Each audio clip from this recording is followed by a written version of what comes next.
Boa tarde, compañeros e compañeras de corporación e as persoas que asisten a esta sesión ordinaria do pleno correspondente ao mes de xaneiro. Comezamos a coa orde do día. A aprobación se procede das actas das sesións anteriores correspondentes das días 29 de novembro ordinaria, 19 de decembro extraordinaria, 21 de decembro extraordinaria de 2018. Votos a favor. Unanimidade. Dar conta das resolucións dictadas pola Alcaldía e os seus delegados no pleno comprendido entre os días 10 de decembro de 2018 a 11 de xaneiro de 2019. Proposta de aprobación do expediente de reconhecimento extraoficial de crédito de relación de facturas número 2. Neste punto transe unha relación de facturas que suman un total de 73.407 euros en diversas áreas: a oficina de rehabilitación, o mantemento do centro comercial de Portanova, diversas intervencións en vehículos do Concello, unha actuación cultural de Sui Bogal, a nave relativa ao Banco de Alimentos, o servicio de telecomunicacións, algunha factura menor que, como digo, suman un total de 73.407,28 euros. Señora Leira. Boa tarde a todas e todos. Pois a verdade, teñolle que dicir que non sei moi ben o que dicir, pero bueno, por non pasar por vaga, vou facer unha pequena intervención, que dicir, destes 73.000 euros que fala que dicir o señor alcalde, dicir que corresponden a 40 facturas, e que despois que en xunta de goberno local aprobáronse, foi o que se nos trouxo a Comisión Especial de Contas, 90 facturas cun importe total de alrededor de 150.000 euros que foron, polo tanto, como dixen, aprobados, que dicir, recoñecemento extrajudicial, pero pola Xunta de Goberno Local. Eu, por facer un resume, con isto remato, que dicir, que non é que sigamos igual, é que imos a peor, porque se están incorporando a recoñecemento extrajudicial de créditos facturas que corresponden a uns servizos que non teñen contrato. Por poñer un exemplo, o de mantemento das ascensores, e con isto non podo dicir máis. E a previsión é que a partir destes momentos, dado o gran traballo feito polo goberno municipal, se vayan incrementando o número de facturas para recoñecemento extrajudicial, tanto pode ser do pleno como da Xunta de Goberno Local. Gracias. Señor Rivas Afred, señor Rivas, señor Díaz. Boas noites a todos e todas.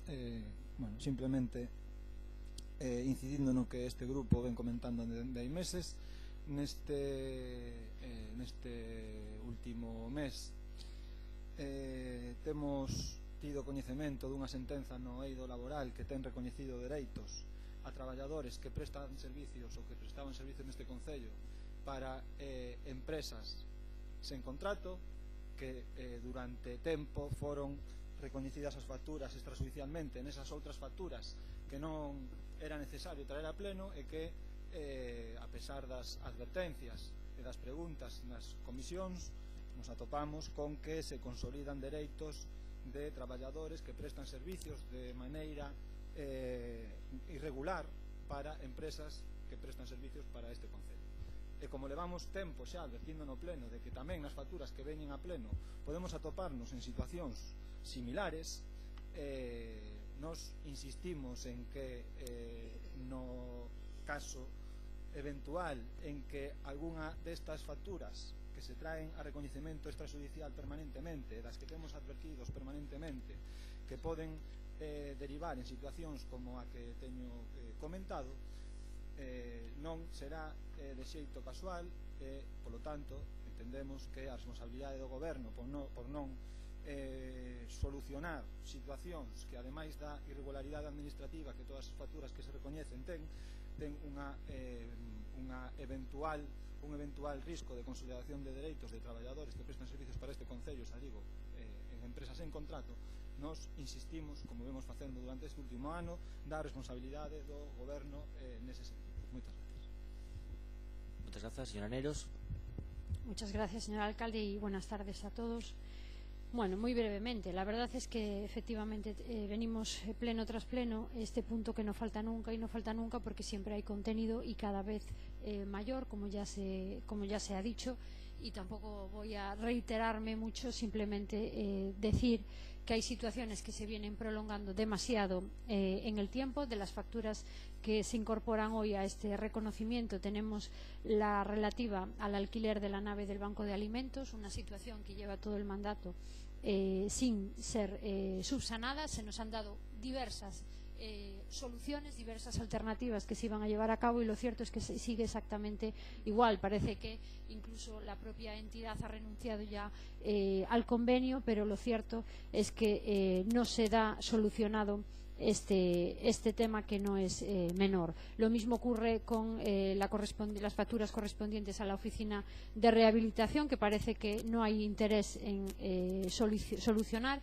y otras muchas que no vienen, como es el caso de Parques y Jardines, en ese intento que hubo en los meses de verano de avanzar en la redacción de los pliegos, pero que nada se supo ni se sabe al respecto de esta contratación.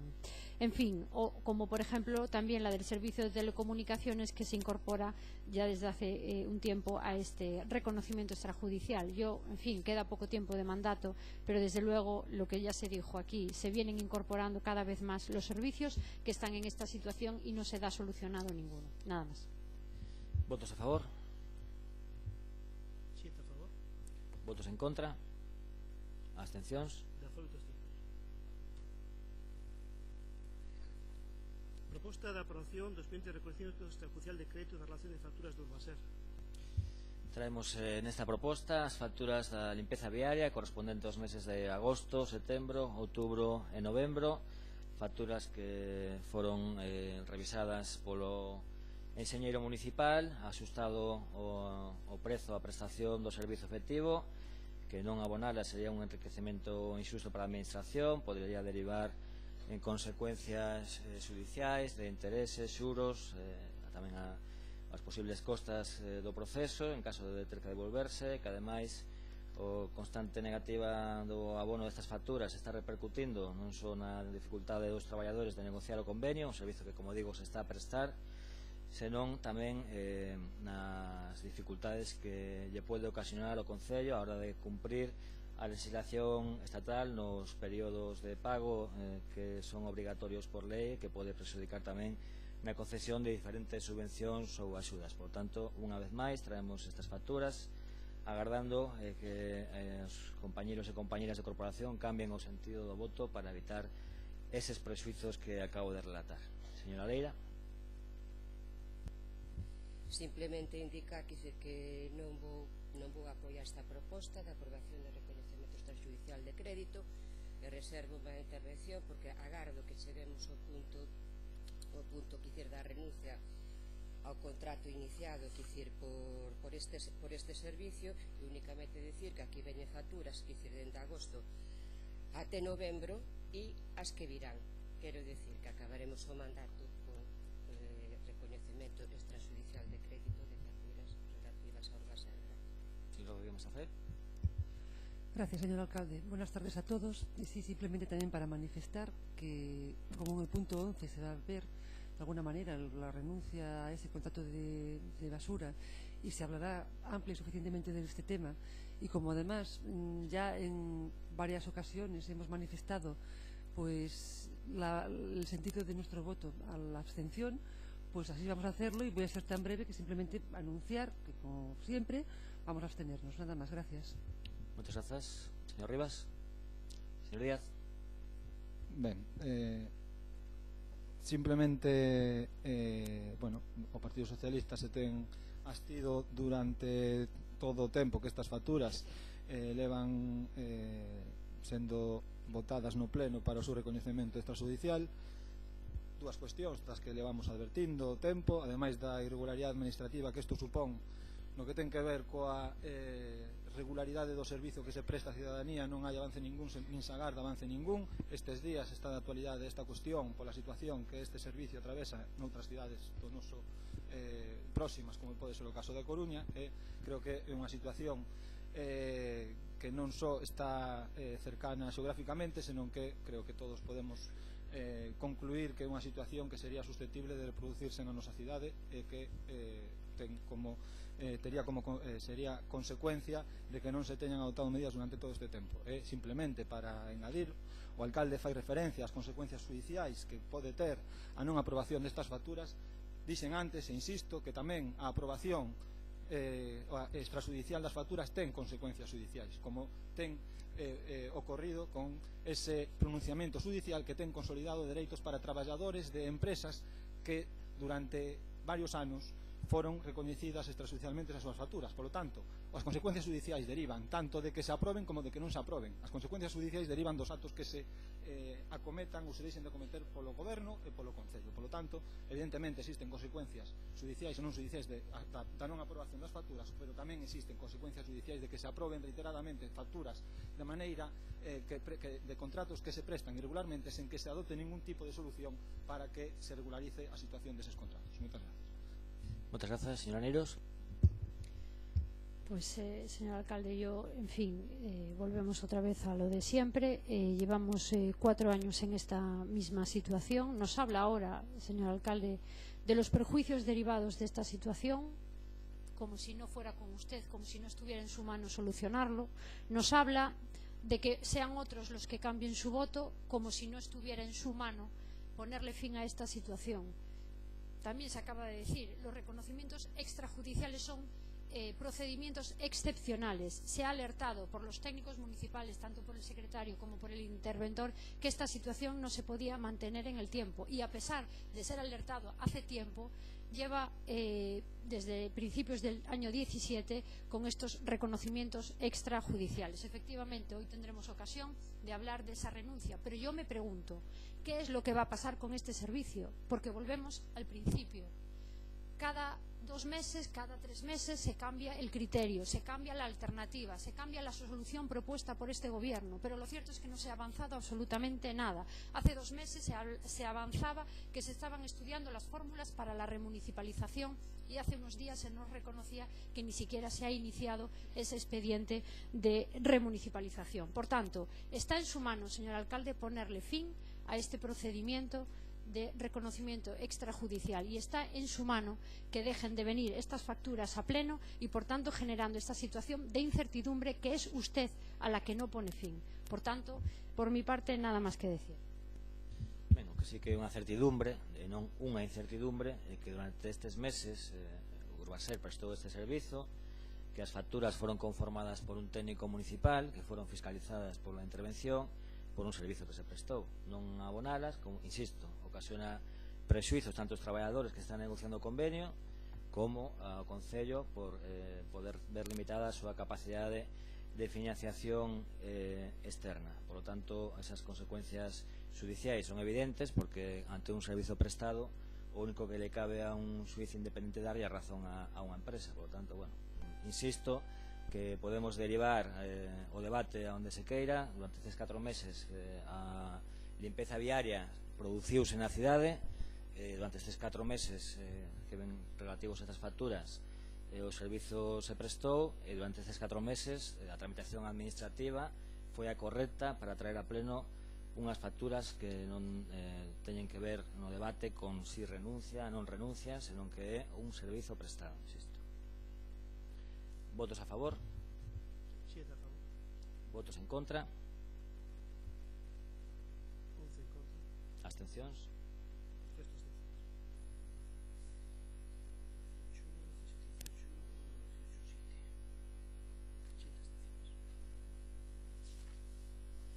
7. Neste punto ten a palabra o señor Cebrán.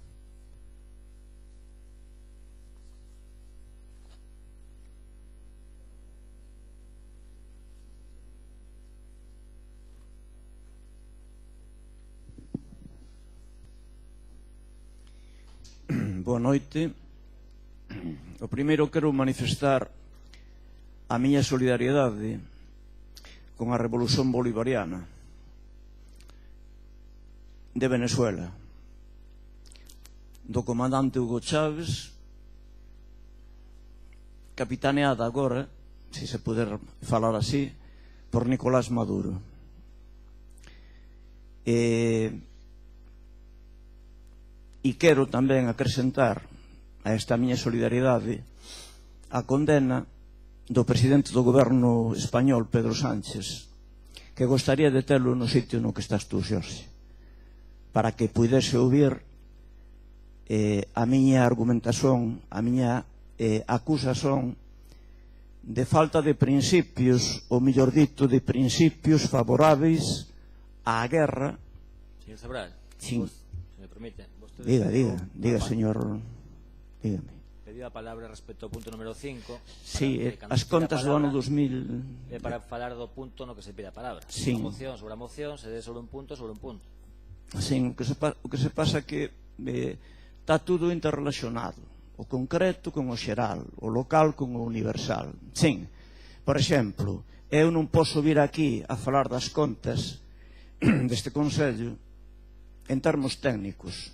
É imposible que ninguén, nen mesmos que integran o Consello, os homes e mulleres que están aquí sentados, de poderen facerse unha idea correcta en termos técnicos, en termos de contabilidade, de que esas contas son correctas, porque o nivel de desaxuste, de desbaraxuste, de descontrolo, de ocultamento, de falta de transparencia é brutal, e o estamos vendo desde o primeiro plenario que fez esta nova corporación de Ferrol en Común, trazendo aquí facturas extrajudiciais, e podemos facer unha historia, aínda que sexa pequena e moito parcial, porque unhas contas dun Consello é moito máis que o recibo da agua e as taxas que se están cobrando, os judiciais ou extrajudiciais cóbranse, roubanse a viciñanza.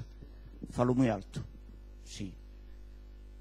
Que ás veces a énfase produce un aumento dos decibelios pola injustiza, polo grosor, porque eu non sei, son 30 e tantos mil titulares de recibos da agua en Ferrol que están sendo sistemáticamente expoliados dos seus euros por unha cámara municipal ou por unha empresa presidida por ti, Xorxe.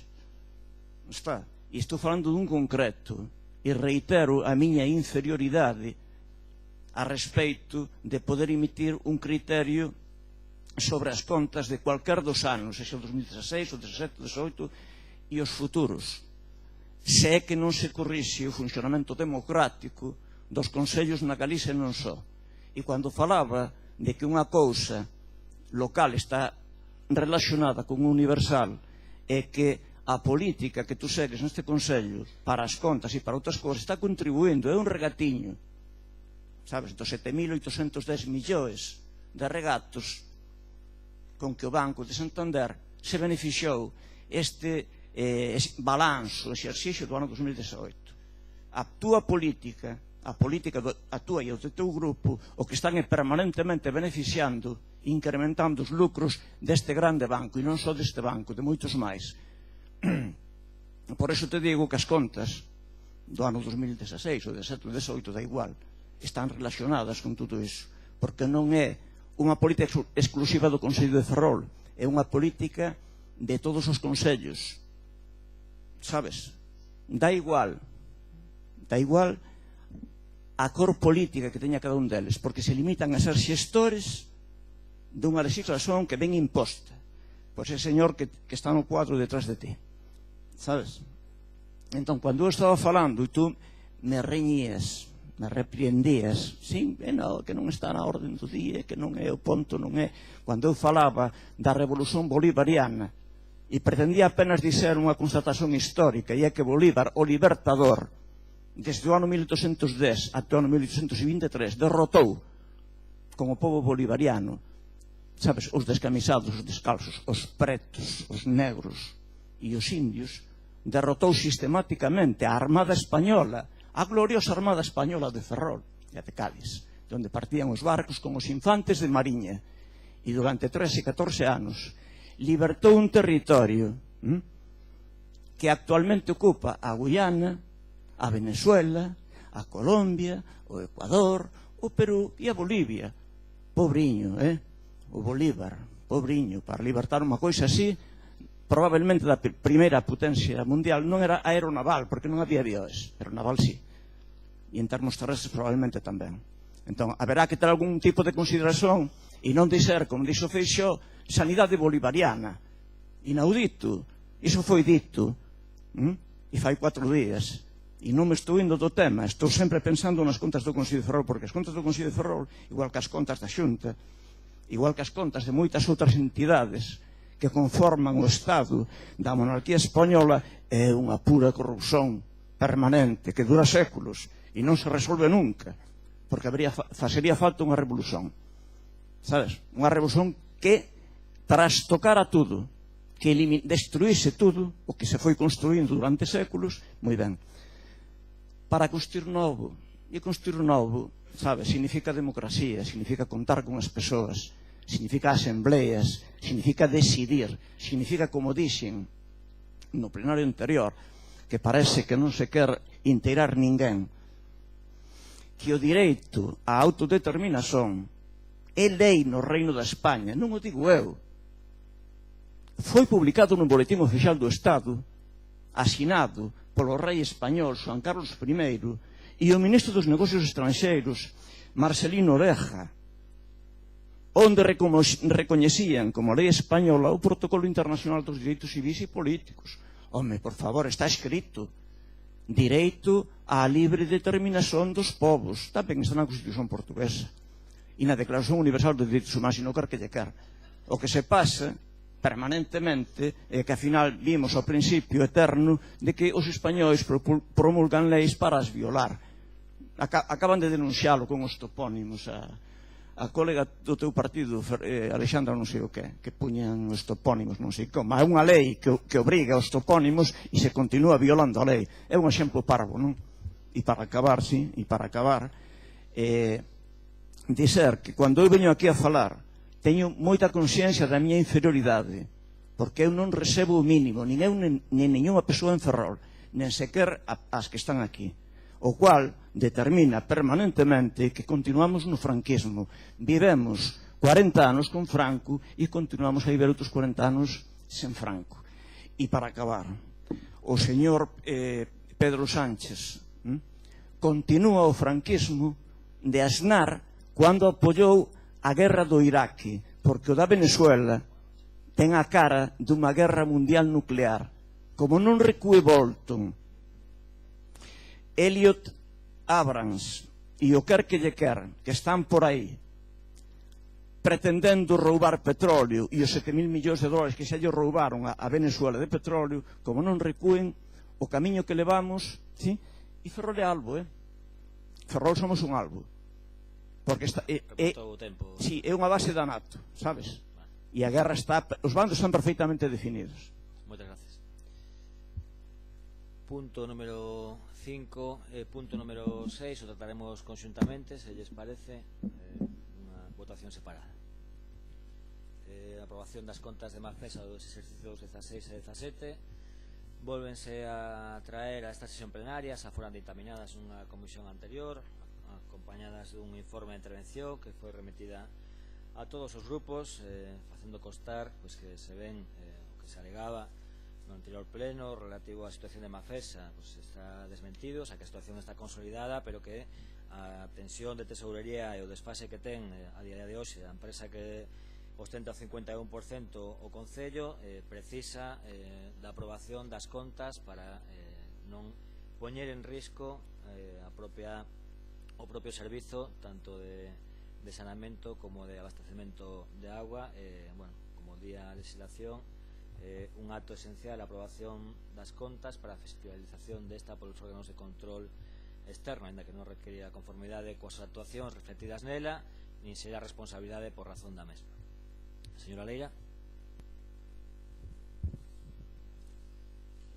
Os documentos que se presentan son os mesmos que os presentados no pleno ordinario do 29 de novembro de 2018 e a justificación tamén é a mesma.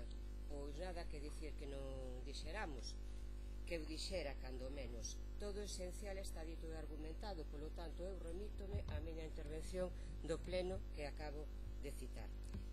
Mención aparte é o feito que o señor alcalde solicitase verbalmente un informe a intervención en relación á aprobación das contas de Mafesa. O informe de data 23 de 1 de 2019 máis que non entendeu necesario o alcalde presentalo en comisión informativa deste martes, aínda que lle acabo de entender outra cousa, e non obstante non lo enviou a día de hoxe por correo electrónico dende o gabinete da alcaldía. Decirle, señor alcalde, que claro que se dictaminaron estes puntos, se dictaminaron que ir para o pleno do día 29 de novembro de 2018. Non houve máis dictamen nesta comisión, nin se dictaminou, e como acabo de dicir, vostede entregou o informe do señor interventor. Ese informe conclúe que é esencial aprobar as contas de Mafesa para sanear a súa tesourería en tanto fai efectivos os seus dereitos de cobros pendentes e que poida facer fronte ás súas débedas. Eu non me vou pronunciar sobre o informe, senón que únicamente, e case para rematar, copiando maneiras, eu pidolle un informe breve, moi breve, ao alcalde preguntándolle por que vostede goberna para as empresas, para o socio privado de Mafesa e non para a cidadanía de Ferrol, a que minte e estafa. E por último, e unha pregunta moi pequena, é se nos pode explicar a póliza de crédito que como aparece no informe, se intentou concertar, entendo, para salvar a Mafesa. Gracias. Señor Guimar-Safret. Gracias. Bueno, de nuevo estamos tras el intento fallido que tuvieron en noviembre para presentando estas cuentas y no aprobándolas, y volvemos otra vez al mismo punto, al de partida. Y la verdad es que en este sentido usted no ha cambiado ni una coma, y por tanto nosotros tampoco tenemos intención de parar nuestro voto, pero sí vamos a cambiar un poquito, para no aburrir a nadie, la intervención, ¿no? En todo caso, recordar que seguimos contando con ese informe favorable de auditoría suscrito por Audigal, al que tuvimos acceso en la Comisión Especial de Cuentas de 2 de octubre de 2018, y a la vez a la que a su vez ese informe fue avalado y dado el visto bueno por el interventor, asumiendo su totalidad, ¿no? Pero decir y destacar en este caso y recordar nuevamente que ese informe de Audigal, el propio informe, hablaba de una serie de deficiencias tanto en las cuentas de 2016 y de 2017, y entre ellas, y destacando, se decía que la empresa está haciendo frente a gastos sin una cobertura presupuestaria, que se han solicitado ciertas informaciones de las contingencias de saldos y pasivos y que no han obtenido del socio privado información y respuesta, que se produce un cambio de criterio de la empresa a la hora de definir el cobro de la tasa pero sin un razonamiento justificado, que en las cuentas del 16 el activo corriente y los fondos propios aparecen aumentados debido a que no recogen una cantidad de dinero que debería haberse provisto para hacer frente a gastos, y un etcétera.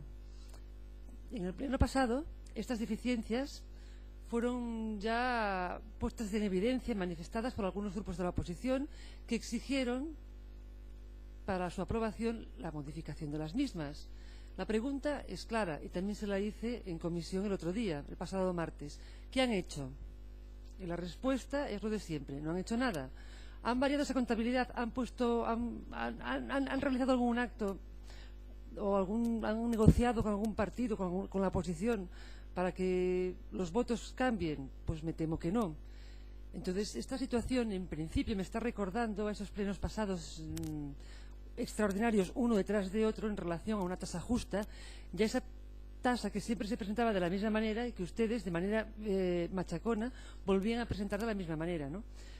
La única novedad al respecto, y si tengo que decirlo, es en este punto, es un informe a fecha de hoy casi desesperado de intervención, en el que contesta una serie de preguntas realizadas por usted, en el que viene a decir esencialmente, como ha dicho la señora Leira, que la aprobación de esas cuentas es condición sine qua non para que la situación pueda de tesorería y de la empresa pueda ser favorable, y además para que se aprueben las cuentas generales del Concello, ¿no? Bien, yo quiero recordarles y decirle que además señala ese informe que la situación financiera de Mafesa está consolidada desde octubre de 2018, teniendo su tesorería una situación de liquidez transitoria hasta que recauden los recibos de cobro de los años anteriores. ese matiz que realiza el informe de intervención es que efectivamente usted esos recibos tan hábilmente pospuestos hasta después de las elecciones son los que salvarán a esa situación y a la empresa, ¿no? En todo caso, y para ya finalizar, han incumplido con todos. No han sido valientes para exigir responsabilidades. No han exigido más transparencia al socio privado de la empresa mixta. Han ralentizado todo el tema de la suspensión de la tasa y la negociación de la nueva, que ahora, deshacer toda esta locura, pasa a hacer pagar a todos los ciudadanos sus indecisiones y un dinero con el que no se contaba. Han hecho oídos sordos a las recomendaciones de negociar previamente el saneamiento con Narón y ahora Narón nos adeuda el saneamiento desde un inicio. Así, por tanto, y para resumir y para finalizar ya, lo que tenemos que hacer es reprobar su actitud. El traer las mismas cuentas sin ningún tipo de negociación ni modificar una coma no va a llevar a que la oposición cambie y modifique su voto. En este caso, estése tranquilo, porque Ciudadanos lo que hizo ya en noviembre fue abstenerse, pero no por ustedes, porque es que la gestión, y la reprobamos, y su gestión en Emafesa es nefasta. No nos gustan ni el fondo ni las formas. Lo que pasa es que por coherencia no quisimos entorpecer en ningún momento esa aprobación de cuentas que, según, y como dice bien el interventor, son cuentas que no implican el aprobar esa gestión ni en ningún momento las políticas realizadas por ustedes, y por eso así vamos a mantenerlo. No vamos a apoyarlos porque entendemos que votar a favor sería un despropósito que llevaría a asumir esas políticas de todas mal realizadas, pero sí vamos a abstenernos. Nada más. Gracias. Muchas gracias. Señor Rivas. Grazas, señor alcalde. Boa tarde a todos e a todas. Bueno, e o primeiro que quixera decir é que estas contas, as contas de Mafesa, igual que a conta xeral, se poden aprobar ou non. Por eso se levan a debate, por eso se traen a un pleno, por eso se levan a unha comisión e por eso se toman esas decisións. É dicir, non estamos a esa situación na que aprobar as contas é unha especie de mero trámite contable que supón millóns e millóns de euros, pero que non implica nada máis. Implica cousas. Claro que implica cousas aprobar as contas ou non aprobalas. E esa é a primeira cuestión que deberíamos ter claro. A segunda, que aprobar as contas de Mafesa ou a conta xeral non implica estar de acordo coas decisións que se teñen adoptado tanto en Mafesa como no Concello e non ten consecuencias ou non implica que sexamos responsables de tomar esas decisións ou que as compartamos, creo que isto é unha evidencia. É obvio que por moito que se aproben estas contas non podemos estar de acordo ou non podemos ser responsables das decisións que implicaron a xestión destas contas. E a terceira cuestión, o problema que teñen estas contas é que están mal. Non é que contablemente sexan un trámite, é que as contas que vostedes traen aquí están mal formuladas, e que agora, ademais, nos veñan co argumento de que estas contas hai que aprobalas, porque senón os bancos non lle dan un crédito a Mafesa, xa é de órdago. Porque é o que nos veñen a decir. Se estas contas non se aproban, as entidades financeiras non lle darán un crédito a Mafesa e, por tanto, a situación económica da empresa periga. Ese é o que nos veñen a decir. E que é fundamental regularizar esa situación para que lle poidan conceder o crédito de Mafesa. Por tanto, eu creo que a primeira se pregunta é se os bancos teñen dúbidas de darlle o crédito de Mafesa, por algo será. Digo eu, por algo será. A segunda cuestión que nos deberíamos preguntar é por que vostedes teñen tanto empeño en regularizar as contas da empresa, pero non lles preocupa nada que o contrato pola xestión da depuradora siga sin existir. Eso non lles preocupa nada. Tampouco lles preocupa que os ferroláns teñamos que pagar as obras dos interceptores xerais do marxe dereita da ría de Ferrol e que eso non pasara por ningún pleno do Concello de Ferrol nin por ningún órgano regulado desta corporación municipal. Eso tampouco lles preocupa. Eso non teñe ninguna intención de regularizalo. Eso non é un problema para a xestión da empresa de Mafesa.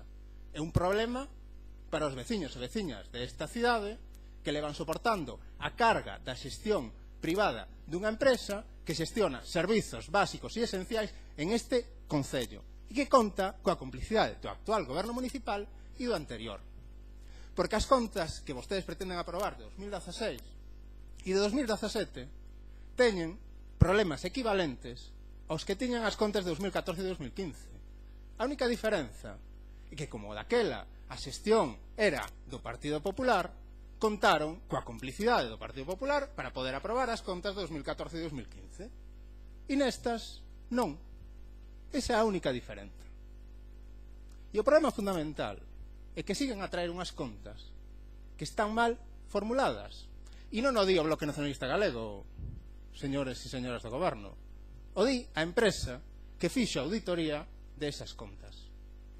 Na que di que Mafesa non lle paga ao Concello un duro, que lle debe 5 millóns de euros, pero que Mafesa nas contas ven a decir que non vai a devolver os 800.000 euros que hai pendentes e que cobrou en 2014 por un servizo que non existía, grazas a que o Partido Popular lle entregou unha depuradora que non podía funcionar. E Mafesa tamén di que lle debe ao Concello 1,6 millóns de euros que vai do período de 2015 até o período de 2017 e que ademais non ten ningunha intención de pagarlle a Facenda o máis de medio millón de euros que lle reclama. Tamén din estas contas que se fixeron investimentos por valor de máis de 340.000 euros que non se fixeron e que non existen. E isto di Audigal, non o di o Bloque Nacionalista Galego. E ademais di que non existen fondos que poidan cubrir a posibilidade de que isto se poida efectivizar e que, por tanto, as contas están mal formuladas. Audigal lles pediu tamén a vostedes que lle entregaran unha carta manifestándolle que as contas que vostedes estaban a presentar eran certas. Esa carta de manifestos non existe. E non fixeron ningunha intención de certificar que os datos que lle estaban a transmitir eran certos. E Audigal tamén lles di que a xestión da taxa de recollida de lixo é imposible de fiscalizar porque os ingresos que se computan non se poden auditar porque non se sabe exactamente de onde veñen nin sobre que conceptos veñen e que ademais se cambiou o sistema de contabilidade para poder fiscalizalos e xestionalos. Por tanto, isto de trámite ten moi pouco e o que implica exclusivamente a validar a xestión privada dunha empresa que vostedes decidiron desde o inicio do mandato non fiscalizar nin auditar, nin desde un punto de vista económico nin desde un punto de vista da xestión do servizo que presta. E isto non é ningunha novidade, porque é o que se viña facendo até agora. Pero que agora nos veñan a decir que hai que aprobar estas contas para que a Mafesa lle poidan dar un crédito, creo que xa é de horda, non? Moitas grazas, señor Díaz. Ben. A ver, volvemos debater sobre algo que xa se debateu, as contas de 2016, cando menos é a terceira vez que se debaten no pleno, as de 2017 é a segunda vez, e polo tanto os argumentos que se esgrimiron para a posición de cada grupo, eu creo que son reiterados e non fai falta repetilos. Como novidade temos un informe de intervención de OSE, que non porque o que di se xa novo, senón, bueno, pola concisión con que se explicita, eu creo que paga a pena reflexionar sobre o que se di. Porque o que se nos di é que a importancia de aprobar as contas deriva da imposibilidade de Mafesa para acceder a unha liña de crédito ou atender a crédito que permita resolver unha situación delicada de tesorería, porque ten na conta 200.000 euros e resulta que a curto prazo debe 10 millóns, dos cales 5 millóns os debe ao Concello, pero que a situación da empresa está consolidada porque no momento en que Mafesa cobre o que o alcalde dixo que ia cobrar cando el se marche ou cando se supón que remata este mandato, resulta que cando se cobre eso, cando Mafesa cobre eso, que depende dunha sentencia judicial e que a bancada esquerda entende que é un cobro ilícito, etc., que xa debatimos no seu momento, pero que cando Mafesa cobre eso, a situación delicada de tesorería se resolve. Entón o alcalde nos di que hai que votar as contas a favor porque se resolve un problema de tesorería que non existiría se dixera que se cobrara o que decidiu que se cobrase despois, aínda que algúns decíamos que non cabía que se cobrase nunca. Esa é a realidade do que se di neste informe que hoxe nos achega un interventor. E, polo tanto, a situación respecto das contas, xa digo, os argumentos están esgrimidos reiteradamente, non son os debates das últimas contas de 2016 e 2017, son argumentos que serven os que se utilizaron para rexeitar as contas de 2015, para rexeitar por parte deste grupo e para rexeitar as contas de 2015 e 2014 no seu momento, que utilizou tamén o partido no goberno para rexeitar nese momento esas contas. Os argumentos son os mesmos, coinciden en parte co que se ten exposto de diferentes cuestións das contas e tamén coa xestión que se atopa detrás destas contas, que polo menos por parte deste grupo non atopamos, non podemos coincidir en gran parte porque non atopamos capacidade de comprender o que se pretende facer con ela. E polo tanto, o Partido Socialista, mantendo o seu posicionamento durante todos os debates nos que se trouxeron as contas, manterá o seu voto negativo ás mesmas, pero xa digo que o que nos di o informe é que o problema de tesorería que se pretende resolver non existiría se o alcalde tivese decidido facer outra cosa do que fixo, porque esa solución para consolidar as contas, para que figuren no activo da empresa eses dereitos de cobros sobre eses servicios prestados durante ese tempo que está en litixio, eso permite que figuren no activo da empresa como dereitos de cobro, pero como se dilata o cobro ata despois das eleccións, ese problema de tesorería perdura. Xa digo, 10 millóns que se deben a curto prazo, dos cales 5 millóns se deben a este Concello. Eu creo que simplemente eses dous datos deberían de facernos reflexionar a todos sobre cal é a situación da empresa, na que sobre todo o demais que estaba detrás da tasa que está judicializada, da situación da depuradora, da recepción da depuradora, das obras da depuradora, etc. Sobre todo iso nunca máis se soubo nada e nunca máis se vai saber nada, polo que parece. Pero en cambio, reiteradamente, estamos nunha situación da empresa delicada por non trazar unha estrategia global que permita non só solucionar a situación da empresa, senón resolver toda a situación que levou a empresa a esa problemática. Moitas gracias. Señora Niros. Sí, muchas gracias. Bueno, pues efectivamente volvemos otra vez a reproducir unos puntos en el orden del día que ya han venido. Efectivamente ya se dijo también, las cuentas de Mafesa ya es la tercera vez que vienen a este pleno. Las del 2017 es la segunda vez y creo que, en fin, todos de una manera o de otra aportamos y defendimos los argumentos en virtud de los cuales formábamos nuestro voto en este pleno. Y la situación, pues evidentemente no ha variado. Yo me gustaría traer aquí mis argumentos y mis razonamientos que se hicieron en los plenos anteriores de aprobación de cuentas o de sometimiento a pleno de las cuentas del 16 y 17 de Mafesa. En cuanto a las del 16 ya se dijo reiteradamente, hay un informe de auditoría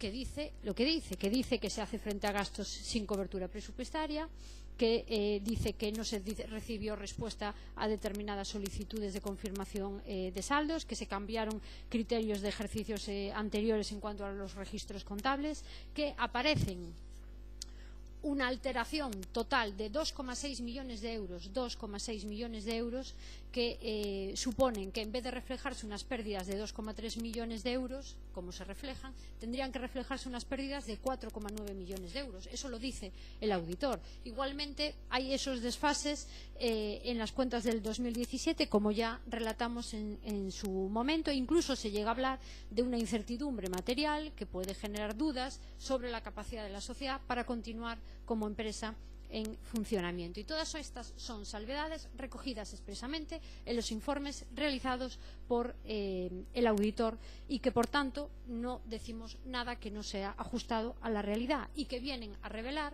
que estas cuentas que se someten a aprobación no son el fiel reflejo ni del patrimonio ni de la situación financiera ni de los resultados de la empresa. Y esos fueron los argumentos que en su momento esgrimimos. Y como también ya se dijo aquí, todo exactamente igual.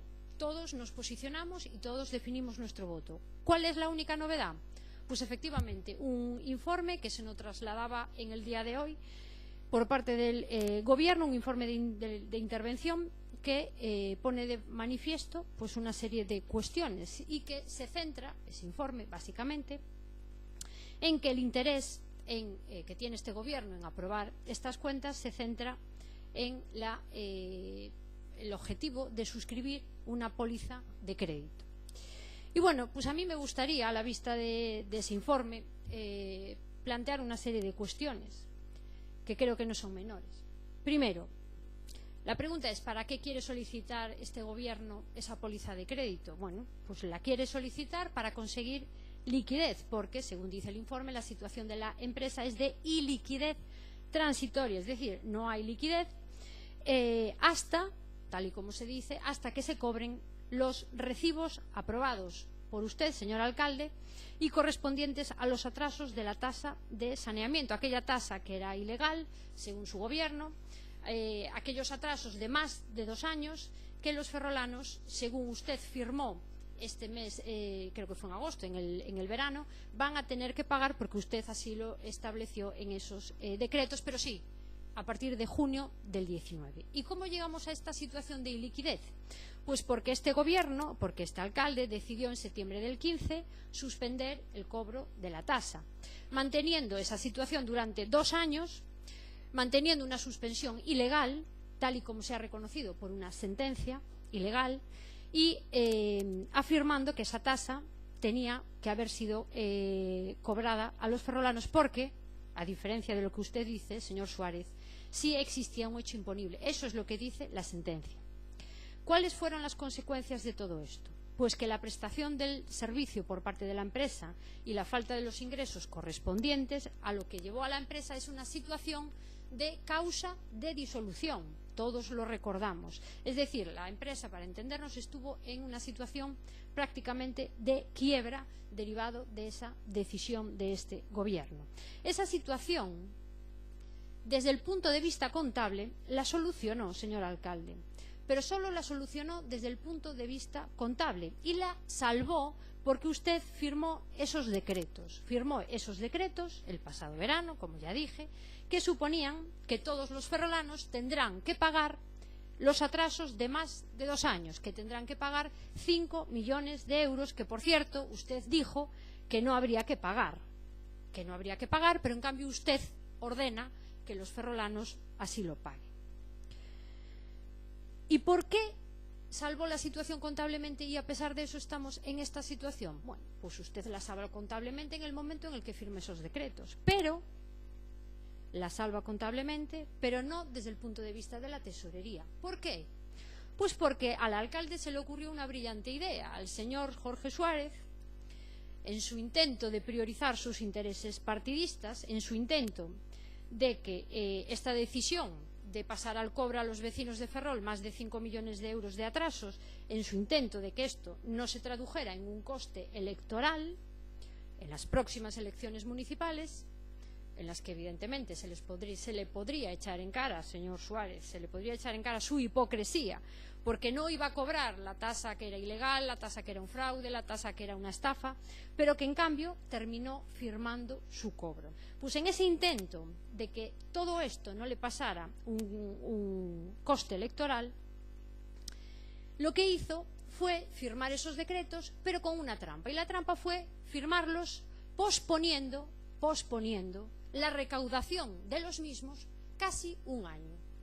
Usted firma un decreto, cóbrese a los ferrolanos los atrasos, pero que se recaude dentro de 1 año, es decir, allá por junio del 19, cuando el señor alcalde ya no sea alcalde.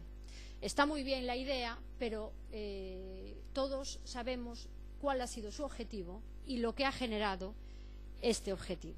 Con lo cual, contablemente soluciona el problema, la situación de la empresa está consolidada, no hay ningún problema contable, perfecto, firmó los decretos y ya hemos arreglado. Ah, sí, pero ¿dónde está el dinero? Si lo pospone y lo va a cobrar dentro de 1 año, claro, hay un problema de tesorería.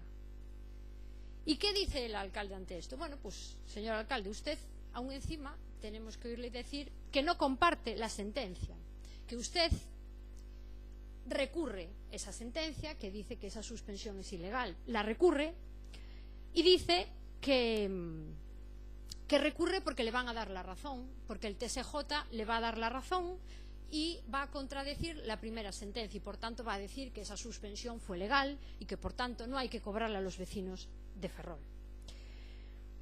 Esa es la excusa que usted ha utilizado para posponerlo un año, porque dice que, bueno, pues malo será que en junio no haya sentencia. Esa es la excusa. Pero, ¿sabe? Lo que va a pasar es que en junio del 19, haya o no haya sentencia, los ferrolanos van a tener que pagar 5 millones de euros. En junio del 19, cuando usted no sea alcalde, los ferrolanos se les va a pasar al cobro 5 millones de euros, que por cierto no sé cómo se los van a pasar, porque el decreto que usted firmó no prevé ninguna condición, no está condicionado a ninguna resolución judicial. Lo único que dice es que en el plazo de un mes y pico los ferrolanos tendrán que pagar esos 5 millones de euros, porque ni siquiera está previsto expresamente ningún caso de fraccionamiento, simplemente se deja en el aire. Pues bien, esa es su argumentación. Vamos a esperar esa sentencia que nos va a dar la razón y que va a decir que no hay que pagar y que no hay que cobrar a los ferrolanos 5 millones de euros. Entonces yo me pregunto y me gustaría que me lo contestara, señor alcalde. Si usted recurre a esa sentencia porque cree que el Tribunal de Apelación le va a dar la razón y por tanto no va a tener que cobrarle a los ferrolanos esos 5 millones de euros, ¿por qué quiere suscribir esa póliza de crédito para adelantar esa recaudación que cree que no va a existir? Usted dice que le van a dar la razón y que no va a haber, que los ferrolanos no lo van a tener que pagar. Entonces, ¿para qué pedimos esa póliza de crédito? Si está tan convencido de ello, ¿cómo propone esta operación financiera? Por cierto, con unos costes que finalmente se le va a... que al final los ferrolanos van a tener que hacerse cargo también de los mismos, pero yo le pregunto, ¿por qué pide esta operación si está tan convencido de que le van a dar la razón? Y que por tanto los ferrolanos no van a... O sea, usted lo que nos propone es pedirle a los bancos un dinero, para entendernos, que cree que los ferrolanos no van a tener que pagar. Adelantar una recaudación que cree que a los ferrolanos al final no se le va a tener que cobrar ni repercutir. Entonces yo me pregunto, si le da la razón el tribunal, ¿quién va a devolver ese crédito?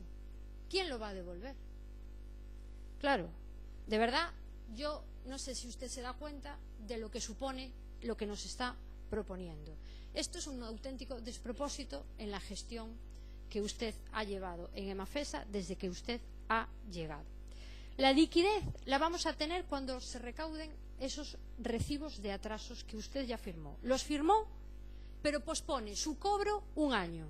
Y ahora pedimos una póliza para adelantar un cobro que usted pospuso. De verdad. Sinceramente, a mí me gustaría... No, es que me gustaría que lo explicara. Usted firma un decreto, cóbrese a los ferrolanos, pero dentro de un año. Y mientras tanto pedimos una póliza de crédito para adelantar ese dinero. Mire, en fin, yo... y en el medio de todo esto, vuelvo a decir, usted sigue defendiendo que va a haber una sentencia que le va a dar la razón y que por tanto no va a haber que pagar esos recibos atrasados. De verdad, gestión absolutamente nefasta, una gestión que acumula error tras error y que solo se han movido única y exclusivamente con la intención de sacar un rédito político, de mantener una mentira, de mantener una farsa que ustedes montaron con la intención de perjudicar al anterior gobierno, con la intención de cumplir promesas que sabían que no se podían cumplir y que lo único que está suponiendo es que los ferrolanos sean los que terminen pagando esta incompetencia y esta gestión desastrosa sobre la empresa pública del agua, que por cierto recibieron en una situación de equilibrio económico y que ahora han llevado prácticamente a la quiebra. Ahora volveremos a escucharle lo que reiteradamente dice, lo de las mascarillas, lo de la depuradora que no funcionaba, cuando existe una sentencia que dice que procede el cobro de esos recibos por el servicio que se estaba prestando, aún así le oiremos decir todo lo que reiteradamente nos viene diciendo. Y a todo esto unimos los, según dice el informe, casi 1,4 millones de euros que nos debe Narón. Casi 1,4 millones que nos debe Narón. yo también le pregunto, no sé, hoy es 31 de enero, la última vez que habló para los medios dijo que el 31 de enero se iba a hacer efectivo ese ingreso por parte de Narón. Estamos esperando a que nos confirme si efectivamente fue así, pero lo cierto es que a todo este problema de tesorería de Mafesa se suma que Narón nos sigue debiendo, según lo que dice el propio informe, casi 1,4 millones de euros. Esta es, insisto, la nefasta gestión de su gobierno y, como ya dije, usted recibió una empresa en una situación y así es como la tiene ahora mismo la empresa pública que gestiona el agua en esta ciudad. Y desde luego nosotros, primero, en cuanto a las cuentas, ya tuvimos nuestro posicionamiento y segundo, desde luego no vamos a ser cómplices ni vamos a compartir esta gestión que desde luego creemos que es errada y que está generando nada más que gastos y perjuicios a todos los ferrolanos. Moitas grazas, non sei se falar, xa que xa vostede anticipou a miña intervención, pero bueno, ainda así vou falar igualmente. Insistir, bueno, en primeiro lugar, as contas están mal formuladas, cando unha auditoría as formula e son cotexadas pola intervención do Concello, que conta un documento técnico, se queira ou non admitir, non sei como poden estar mal formuladas. Ademais, leín o artigo, a regra 49.4 da Instrucción de Contabilidade da Orden do Ministerio de Hacienda 1781-2013, 20 de setembro, a aprobación da conta non require a conformidade cos actuacións refletidas nela nin ser a responsabilidade por razón da mesma. É dicir, máis claro, pero bueno, se están mal formuladas e supón algo máis que aprobar un documento contable, cando aquí expresamente nesta disposición di que non se nela responsabilidade ni que supón a conformidade cos actuacións, pois, bueno, podemos distorsionar a realidade todo o que queiramos, distorsionar a realidade ou mentir, como fai vostede, señora Aneiros, que, bueno, veremos quen é alcalde en xuño, ou alcaldesa. Dende logo vostede non, porque leva aquí 4 anos traballando na súa campaña de odio ferrol, como acaba de demostrar, pues, impedindo o pago dunhas facturas que o único que vai facer por favor, o único que vai facer é prexudicar os traballadores de Urbaser, a ver que milonga lles conta cando vayan a falar ao seu grupo municipal, pero bueno, é a súa responsabilidade. Digo que minte descaradamente cando fala do informe da auditoría, de todos eses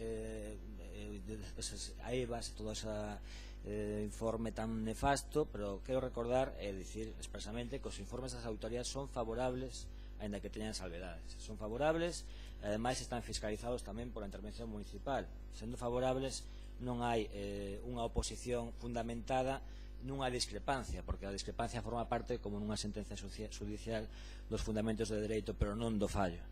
E por outra parte, dicirlle que están no activo esas cómputos porque unha sentenza obrigou a incluílos esas liquidacións. Eso, como vostede tamén coñece o sistema judicial, sabe que hai unha segunda instancia que está recollido nuns estados modernos, sociais, democráticos e de dereito, e que as sentenzas da primeira instancia poden ser revocadas en segunda. Eu creo que non vivimos aínda na ditadura que igual les gustaría máis a vostede.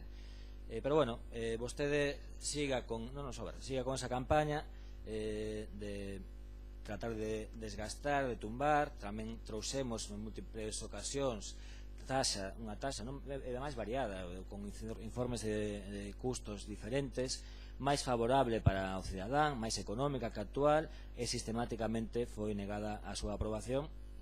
Bueno, xa explicarán por qué, xa yo explicará o futuro alcalde, se xa eu ou se xa outro. Dende logo, como digo, vostede non o vai ser, supoño que terá algún premio por esa campaña de acoso, de roubo e destrucción masiva contra a cidade na que exerce de concelleira. En canto ao que se refire da disolución da empresa, como sabe, iso está arquivado, tamén está manipulando a realidade, non está nin causa de disolución a empresa pública de aguas de Ferrol, eso non é certo.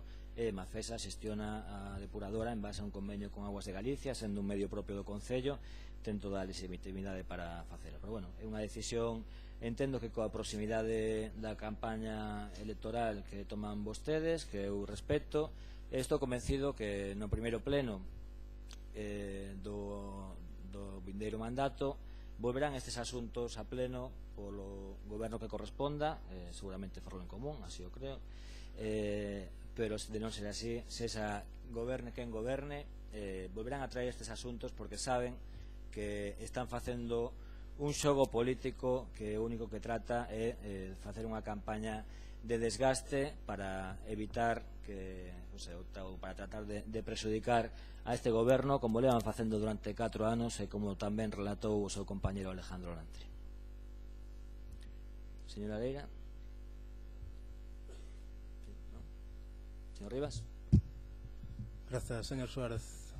Algúnas cousas. Primeiro, as contas non as formula a empresa auditora. A empresa auditora que fai é controlar se esas contas están ben ou non. As contas está a formular é Mafesa, que basicamente é un dos primeiros problemas que temos e que vostedes decidiron obviar ao longo de todo o seu mandato. E a empresa auditora o que ven a decir é que esas contas non están ben. Primeiro, a través de párrafos de énfase, e despois, de repente, eses párrafos de énfase se convertiron en salvedades. Aínda así, a empresa auditora non informa favorablemente as contas. Fai unha auditoría desas contas e explica cales son as cuestións que considera que non se axustan á realidade. A pesar diso, o fundamental é que aquí as decisións que vostedes teñen tomado non se están a reflectir en estas contas e que o que pretenden facer con estas contas é darlle validez a decisións que se vayan a tomar con posterioridade. Porque vostedes nos ven a decir aquí que non señera responsabilidade o feito de aprobar as contas aínda que non se este de acordo con esas decisións. Pero o problema é que se as contas están mal, é obvio que se están a tomar decisións que nada teñen que ver coas que teñen tomado vostedes previamente.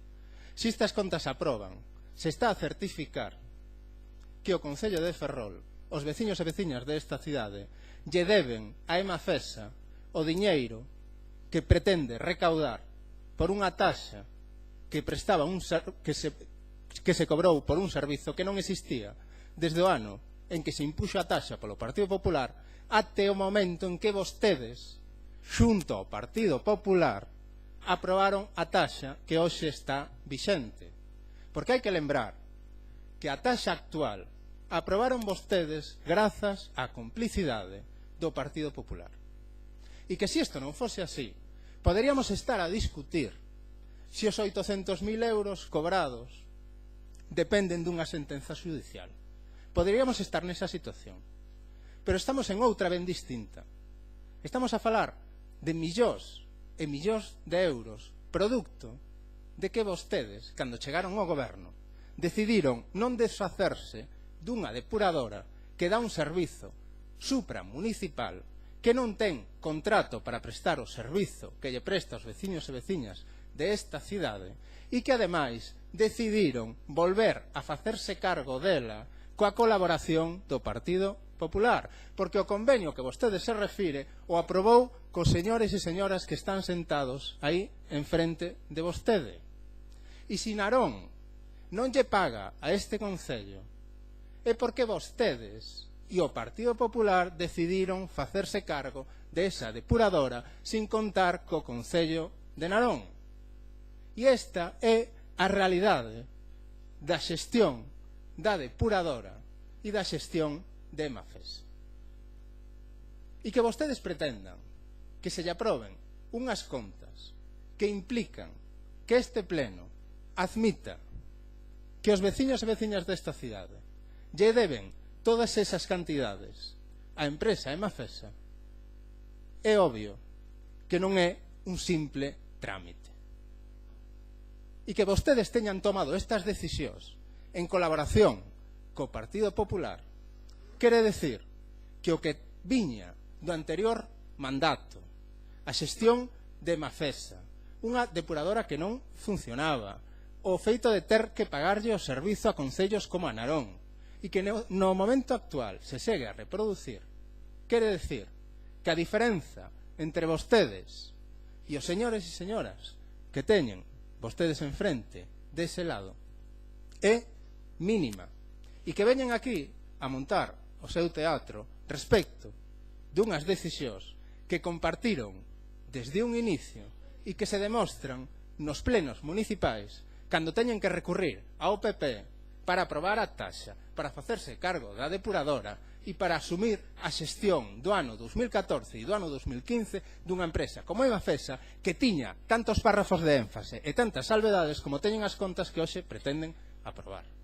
E que ademais eso o vinculen a conta xeral deste Concello fai evidente que é imposible que se lle podan aprobar unhas contas por moito que vostede insista que non hai ningunha responsabilidade e que son un simple trámite. E de trámite isto non ten nada. Señor Neros. Sí. Bueno, en primer lugar decir que yo no miento cuando cito las salvedades. Usted puede interpretar el informe es favorable o no es favorable y tal. Las salvedades están. Que yo las cite no quiere decir que mienta. Si el auditor las pone en su informe, que yo las reproduzca en este pleno, no se puede asimilar con que yo esté faltando a la verdad. Eso es lo primero, porque esas salvedades existen y así lo hace constar el auditor. Por tanto, no lo inventamos. Y miren, destructivos somos destructivos. Mire, señor alcalde, somos destructivos nosotros si votamos en contra. Yo también me pregunto, somos destructivos los del PP por votar en contra, pero es que a lo mejor usted debe estar haciendo algo mal.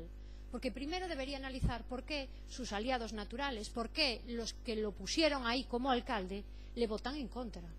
A lo mejor eso es lo primero que tendría que pensar y analizar y reflexionar al respecto, señor alcalde, porque no esperará que el PP, a pesar de lo que diga el señor Rivas, pero bueno, el señor Rivas vive en otra realidad, no pretenderá que el Partido Popular y Ferrol en Común coincidamos en el sentido de voto de la mayor parte de los puntos. No creo que espere contar con el Partido Popular. De hecho, siempre lo dijo, nunca contaría con el PP y contaría con los demás grupos. Pero por eso digo, reflexione por qué se ha quedado solo y por qué sus aliados naturales lo han dejado solo. Pero usted prefiere ir a la destrucción del PP. Bueno, supongo que también con una intención clara electoralista, y yo eso lo entiendo, pero, en fin, también creo que hay que tener un poco de sentido común cuando se están diciendo las cosas que se están diciendo. Somos destructivos. Mire, destrucción es lo que hizo usted con esta ciudad en estos 4 años, señor alcalde, y usted pretende que la oposición estemos calladitos, que estemos muditos, y no va a ser así, señor alcalde. Si la ciudad está en el estado que está, pues mire, ojalá estuviera de otra manera y ojalá no tuviéramos que decir todo lo que decimos. También hemos hecho mucha oposición constructiva, hemos traído muchas mociones a este pleno y tendremos ocasión de así decirlo, y de poco o nada ha valido. Y mire, cuando no hay argumentos hay que nombrar, como en su caso, a terceras personas. La falta de argumentos le lleva a eso. Pero mire, antes de nombrar a terceras personas, señor alcalde, debería usted mirarse. Debería usted mirar para lo suyo. Debería mirar cómo hoy Ferrol en Común tiene a su alrededor 3 formaciones más que han salido de su formación. Debería mirarse por qué durante este gobierno hasta 3 concejales de gobierno han dimitido. Debería mirar cómo hasta miembros de su grupo fueron expulsados por usted, señor alcalde. Debería mirar muchas cosas antes de hablar de terceras personas de los demás. Usted, los partidos de la Unidad Popular, en fin, lo de la Unidad Popular, ¿en qué se ha quedado? Aquella Unidad Popular que hoy suena más a ironía que a otra cosa. Por lo tanto, señor alcalde, yo puedo entender que no le guste mi discurso, puedo entender que no le guste lo que yo le digo, pero bueno, está claro que tiene pocos argumentos de defensa. Y le vuelvo a decir, para centrarme en el tema, explique usted por qué aprobó la liquidación en verano, explique usted por qué aprobó esa liquidación de los 5 millones de euros que van a tener que pagar los ferrolanos y pospuso un año su cobro, explique por qué lo pospuso hasta junio, explique que no tiene nada que ver con que las elecciones sean en mayo, porque claro, la resolución, le vuelvo a decir, no tiene nada que ver con la sentencia. Haya o no haya sentencia, los recibos se van a tener que pasar al cobro. Hombre, mire la resolución, la tengo aquí delante. No hay ningún tipo de condición. Entre el 1 de junio y el 31 de agosto es el calendario fiscal para el cobro de estos recibos. 5 millones de euros a todos los ferrolanos. Le vuelvo a decir, firmado por el alcalde en agosto del año pasado, pero que el alcalde pospone su cobro a junio del 19, después de las elecciones. Y por cierto, y ahora vamos a pedir un crédito vamos a formalizar una póliza de crédito para ir adelantando este dinero que usted pospuso. Mire, explíquenos todo esto, explíquenos si esto tiene algún sentido. Moitas grazas, señora Neiros. Comezando por o interludio da súa intervención, onde fala da unidade popular, das circunstancias do goberno.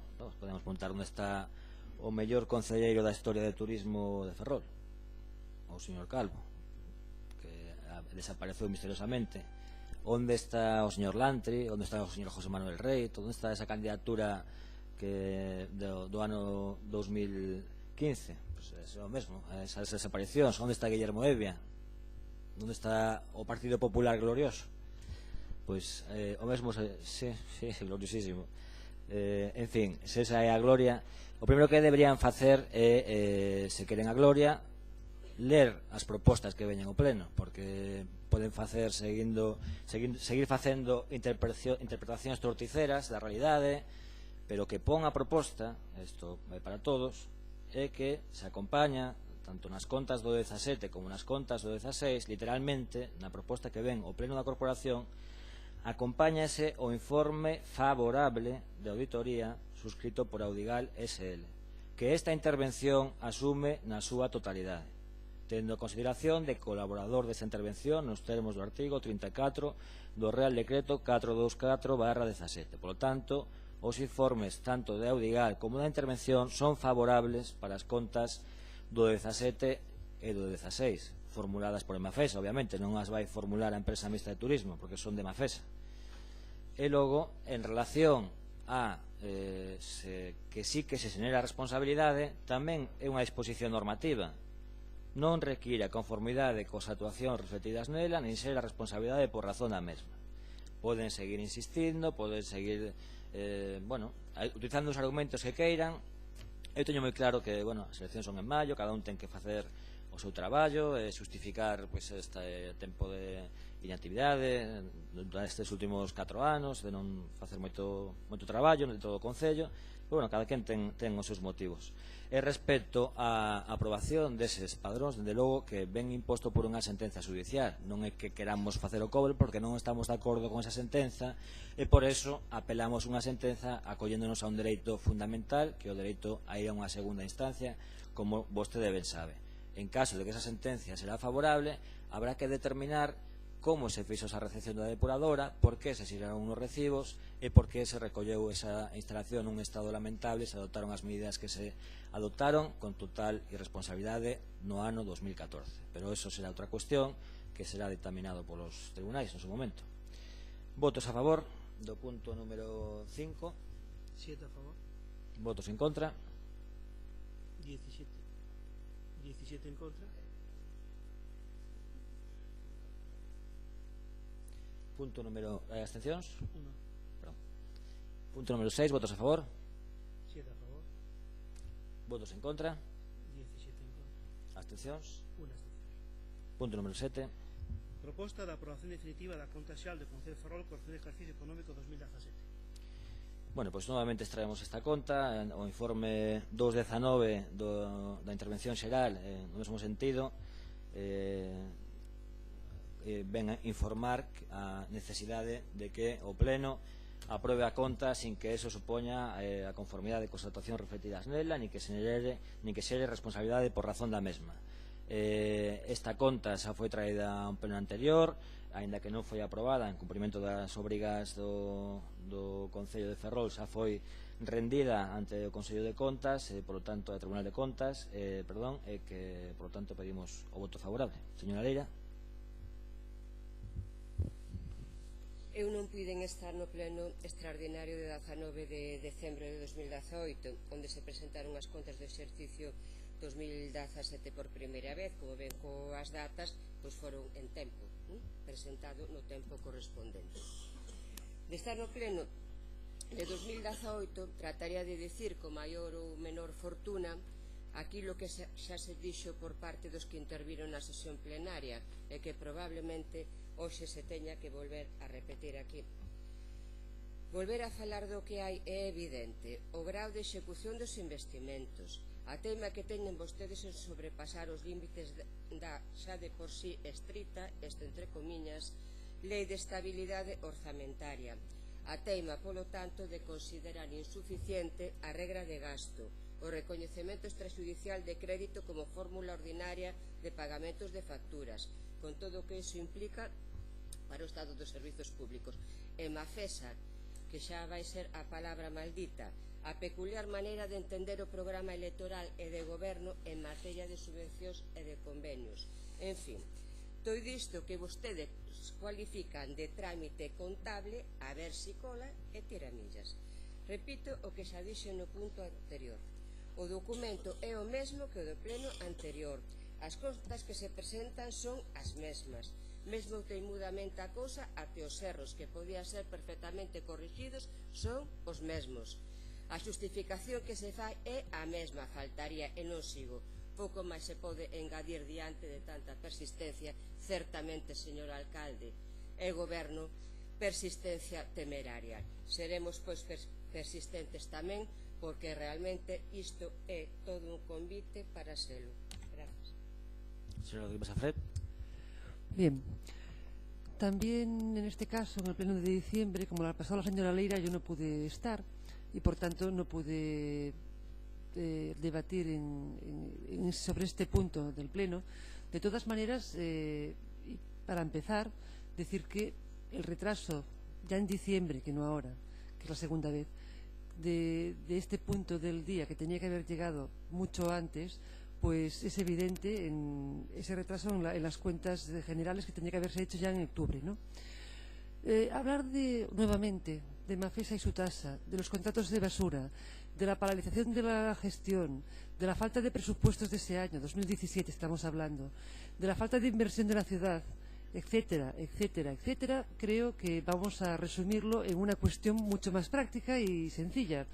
Y es que el propio informe del señor interventor, que se nos ha dado con fecha del 23, pero que se nos ha trasladado hoy, vincula la aprobación de esa cuenta general también con la aprobación de las cuentas de 2016 y 2017 de Mafesa. Con lo cual, y aunque ya para adelantar le voy a explicar que volvemos a abstenernos, no por usted ni por su gestión, que es horrible, sino porque realmente, claro, no, es que hay risas, pero es que realmente no puedo calificarla de otra manera. Entonces, al fin y al cabo, efectivamente es la aprobación de unas cuentas generales de una actuación desastrosa, pues bien, pero van a tener que estar vinculadas a la aprobación también de las cuentas, con lo cual creo que tampoco va a salirle en este caso las cuentas, nada más. Muchas gracias. ¿No? Señora Neiros. Sí, dos cosas. Una, me gustaría reproducir, copiar y pegar, vamos, de toda la vida, toda nuestra argumentación del pleno de diciembre al que fue esta cuenta general, exactamente en los mismos términos en los que lo hicimos allí.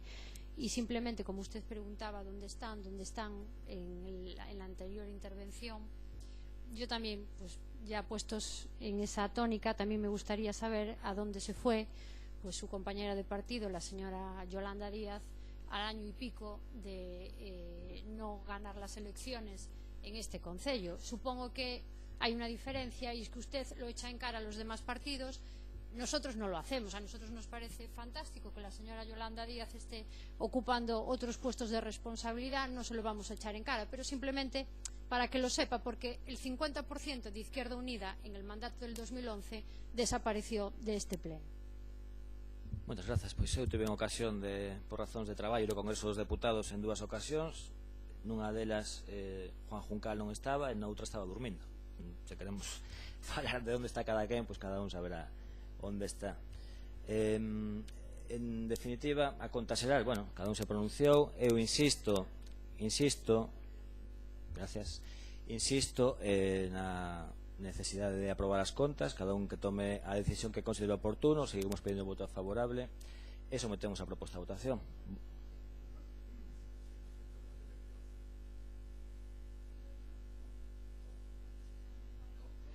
Votos a favor? 6 a favor. Votos en contra? Abstencións? Abstencións 4. Sí, 4. Abstenciones 4. Y, a ver, 6 a favor, 4 abstenciones, 14 en contra.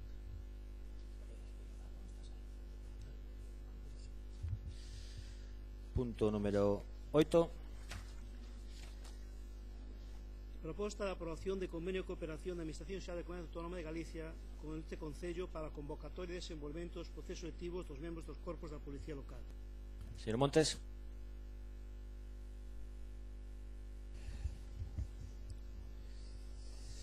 Moi boas noites a todos e todas.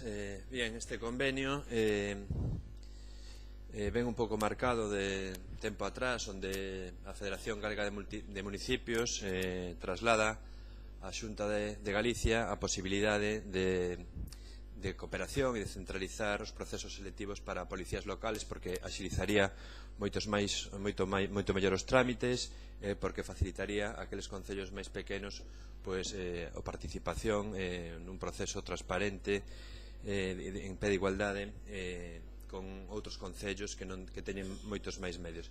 Entón, esta proposta foi trasladada aos diferentes concellos, fixemos unha valoración xunto coa xefatura da Policía Local de Ferrol, que en este caso se valorou positivamente, e ademais unido a que, por o decreto que permite a xubilación anticipada das policías locais, fai que moitos corpos de policías locais en diferentes cidades, tanto galegas como no resto do Estado, en un período breve de tempo pasen a contar cun número menor de efectivos.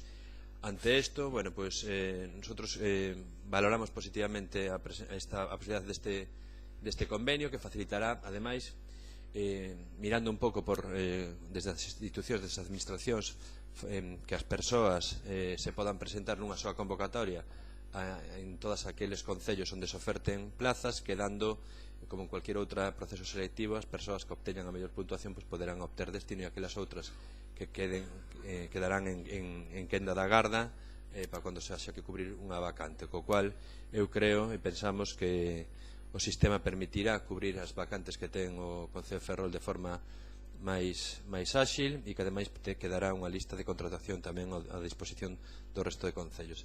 Ter en conta ademais que un proceso de convocatoria como é o das policías locais ten, ademais do proceso de selección de oposición, ten un período de formación na Academia Galega de Seguridade, co cual non é únicamente un tema que se aprobar un examen e xa está, senón que ten unha formación específica, e eu creo que apremia a un convenio deste tipo que axude a xestionar as xefaturas da Policía Local de Ferrol e de outros concellos de Galicia. Nada máis e moitas grazas, pero o seu voto a favor. Moitas grazas, señora Leira. Corría o mes de maio do ano 2018 cando o señor alcalde desta corporación decidiu presentar a primeira proposta de orzamentos municipais deste mandato, que probablemente será a única. A proposta, que non era outra que unha mala copia dos orzamentos do Partido Popular, foi emendada polos partidos de oposición no capítulo de investimentos, prácticamente inexistentes no borrador do goberno, o que foi determinante para que os orzamentos saíran adiante en votación plenaria. Certo é que ao día de hoxe he visto que este goberno municipal non é que de levar a cabo un só investimento e que deixou de gastar millóns de euros no exercicio 2018, pois o conto tería sido ben distinto na votación plenaria. Digo eu que porque probablemente eu tería exercido outro voto. Esta aprobación foi a que fixo posible unha oferta de emprego para o ano 2018, a espera de informes que digan o contrario, quere dicir que se poden acumular ofertas de outros anos, pero informes que nunca chegarán porque eses non lle interesa pedilos ao señor alcalde. E despois de ter perdido para esta administración 10 prazas correspondentes aos exercicios 2016 e 2017 por non ter presentados orzamentos, pois o presentado en decembro de 2017 non ten dende logo ese rango. E chegou 2018, como decía, pero tivemos que agardar ata o mes de maio, porque presa non había ninguna, para que presentasen uns orzamentos, eses aos que inxenuamente, cando menos eu, lle din paso, e por conseguinte, vía aberta para aprobar unha oferta pública de emprego. Pero agarden, maio, xuño, xullo, aprobación definitiva dos orzamentos de 2018, agosto, setembro, outubro, novembro e decembro. Todos sabemos contar. Meses de movilizacións da represtación sindical reivindicando a oferta de emprego e un pleno convocado pola oposición, o que o alcalde e o seu goberno decidiron exercendo as súas funcións non acudir. Para o que, señor alcalde, este pleno, digo, presentase oferta de emprego público, esa que se ten que presentar un mes despois da aprobación dos orzamentos, pero, como dixo o alcalde, o prazo é orientativo. Pois realmente o de orientativo deulle para moito a este señor alcalde. E aprobou unha oferta no mes de decembro de 2018, coido o día 27, unha praza de axudante de acollida, de auxiliar de biblioteca e as 16 prazas de policía local. Publicouse a oferta de emprego público no BOU da Coruña de 31 de decembro de 2018, polos pelos, como sempre, para que apurar. Así vai todo a xogo, ben combinadiño. Acabaran o mandato sin ningún investimento e sen a incorporación de novo persoal aos postos vacantes na relación de postos de traballo. Xapó. Pois mire vostede, se fixeran ben as cosas como hai que facelas, non estaríamos hoxe coa proposta de convenio de cooperación entre a Administración da Comunidade Autónoma de Galicia e o Concello de Ferrol para a selección dos membros dos corpos da Policía Local, vigilantes e auxiliares de Policía Local, porque esta selección, para cubrir estas 16 prazas de policía a través deste convenio, teríamolo aprobado moitos meses antes. Está a punto de rematar o primeiro procedemento unitario, este procedemento de 39 prazas de policía local ofertadas, de 23 ou 24 concellos, non me acordo exactamente, segundo a correspondente orde de 13 de xullo de 2018. Ferrol non está, faltaría, porque nin siquiera tiña aprobados os orzamentos cando saiu esta convocatoria. Dende logo hai que ter mala sorte. Pero non hai que esquecer que tamén había outra opción, que non nos aderíramos a este convenio e desenvolver no seu momento, estou falando de alrededor do mes de xullo de 2018, unha oferta de emprego público aprobada, como sempre se fixo nesta casa, con medios desta entidade local. Segundo, dixo o alcalde en comisión informativa, hai capacidade para desenvolver a oferta de emprego público por esta administración. Pero o señor alcalde non fixo nin unha cousa nin a outra. Agardou a decembro de 2018 para aprobar unha oferta de emprego público xa no límite. E será, sin dúbida, o primeiro goberno que non incorporou no seu mandato persoal municipal a través dunha oferta de emprego público. Pero, bueno, indo convenio, en calquera caso, este convenio de se aprobar será, sin dúbida, garante de que se aprobe unha oferta de emprego público, porque se non fose este convenio, aquí non se desenvolvería a oferta de emprego público para os 16 policías locais. Polo tanto, resolverá a oferta de emprego público e tirará dela outra administración local. E eu, para rematar, quería recordarlle que non se esqueza, señor alcalde, de que hai dúas prazas máis na oferta de emprego público de 2018, aparte destas de policía. E, como dixo vostede, nin comezou o expediente para iniciar os procesos selectivos. Tampouco esqueza que estamos en 2019 e que imos perder a oferta de emprego público de 2019. Eu, con todo, teño que dicirlle que quedei super ilusionada coas súas palabras deste xoves, que están a valorar presentar orzamentos en 2019. Tiren adiante que eu, dende logo, colaboro. Moitas grazas. Señor Guimos Afrén. Sí, bien, simplemente para manifestar que, como se dijo en comisión, esto tiene, y ahora mismo también lo ha manifestado aquí el señor portavoz, la aprobación, o tiene el visto bueno del jefe de la policía local. El proceso de selección y de selección pues parece adecuado y por tanto vamos a votar a favor de esta propuesta. Sin embargo, sí es cierto que en comisión también se le preguntó por esas dos plazas también aprobadas en el pleno de diciembre y usted manifestó que no existía todavía expediente y yo lo que le rogaría es que si iniciase esos expedientes porque en el fondo, si queremos acelerar y decimos que el ayuntamiento carece de personas y necesita más personal, lo que no parece coherente es esperar y dejar pasar el tiempo sin iniciar esos procesos. Por tanto, le instamos de todas maneras desde Ciudadanos a iniciar esos procesos de selección. Gracias. Muchas gracias. Señora Estallo. Sí, bueno, o Grupo Municipal Socialista vai apoiar este convenio. Efectivamente se recolle unha previsión da Lei de Coordinación de Policías Locais aprobada no seu día no mandato do presidente Touriño e do bipartito, onde o que si é curioso é que atopaba críticas nos que agora atopan unha enorme adhesión. Cando se di que efectivamente estaba previsto para concellos pequenos que non tiñan o persoal os mesmos procesos suficientes para facer as propias ofertas selección e os propios procesos de selección de persoal, non estaba pensado para as grandes cidades, ainda que as grandes cidades se podían adherirse. Pensaba que era unha excepción. Bueno, afortunadamente, tal e como leva os recursos humanos o Concello de Ferrol, menos mal que existe esta posibilidade, porque se vemos os procesos de selección que leva este goberno entre ofertas, selección e demais, vemos a enorme productividade. Entón, menos mal que existe esta posibilidade na Lei de Coordinacións Locais e na normativa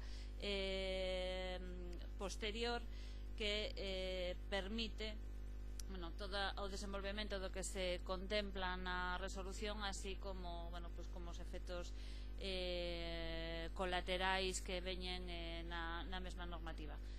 Polo tanto, en coherencia co dito e con o seu día o proposto, o Grupo Socialista vota a favor. Moitas grazas. Un micrófono para o señor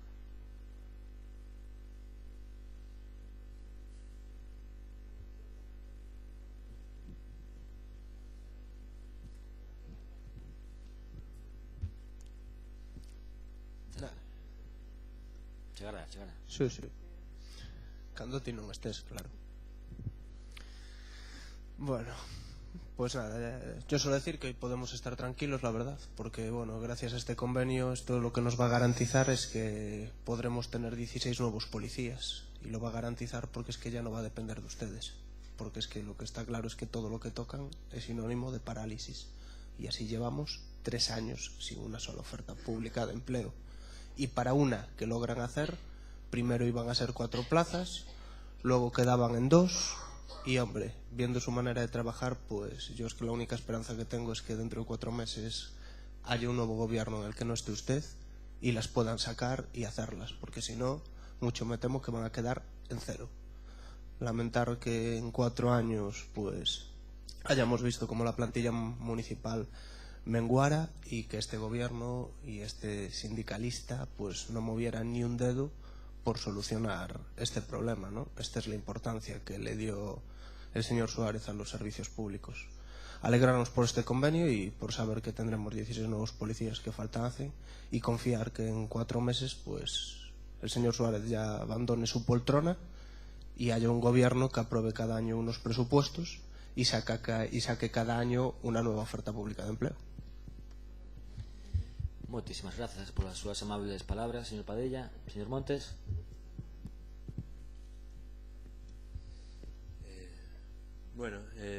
Decir que, o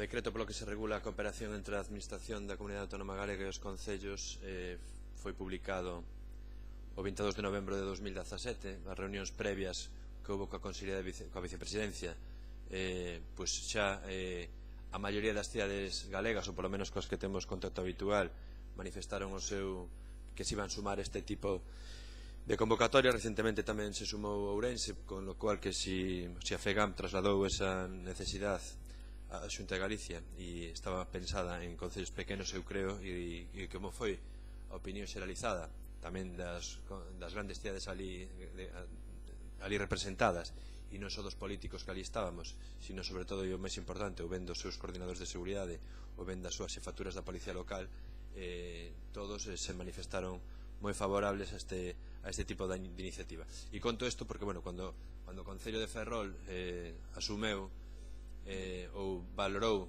esta decisión de sumarse a esta decisión, pois evidentemente naquela época de 2017 ainda estaba por ver todo este tema do presuposto e demais, pero a decisión nos valorámola positivamente antes, e eu creo que o que vai permitir, como dixen antes, é que os concellos podan ter uns procesos onde ademais se podan presentar as persoas nun único proceso, nunha única convocatoria a todos os concellos que oferten plazas.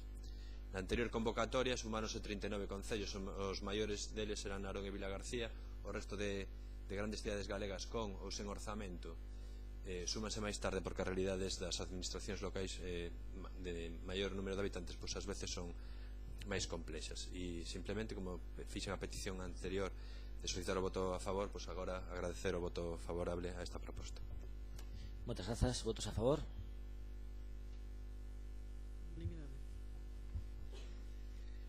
Proposta da aprobación da formalización dun contrato coa Fundación Secretariado Gitano para a cesión de uso do local da propiedade municipal sito na Rúa Euskadi 11 Semisoto de Esquerda.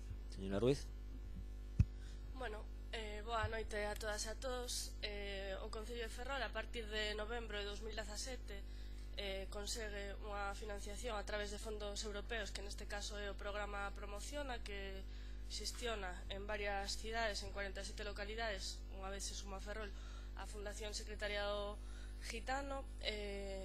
Sería a sexta cidade en Galicia, conxuntamente con Ourense, que foi a sétima casi a vez que Ferrol en sumarse, e actualmente, bueno, pois están desenrolando unha tarefa moi importante no barrio de Recimil, en todos os centros educativos, a través deste programa socioeducativo, cubrindo as 50 prazas no inicio dos fondos sociais europeos pois ofertadas. Hai un convenio con todos os CEIP, cos CPR e os IES da cidade de Ferrol. Están beneficiándose pois 25 familias. Se conseguiu que promocionaran 6 alumnos, finalizando o curso de todas as materias aprobadas nesta anualidade. Tamén o alumnado que pasa da educación primaria, con todas as materias aprobadas do Secretariado Gitano, que acuden habitualmente a sede situada na Rúa Euskadi.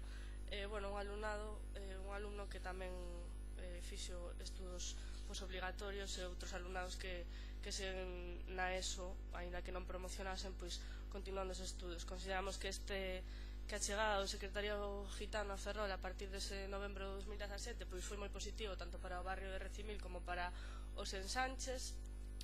Actualmente tamén participan en programas comunitarios do barrio, facendo as aulas abertas, pois con reforzo educativo os luns e os mércores na Casa Solidaria de 4 a 8 da tarde. Entón creemos que é un programa moi positivo para a cidade, que é un programa social, que é financiación externa para o Concello de Ferrol.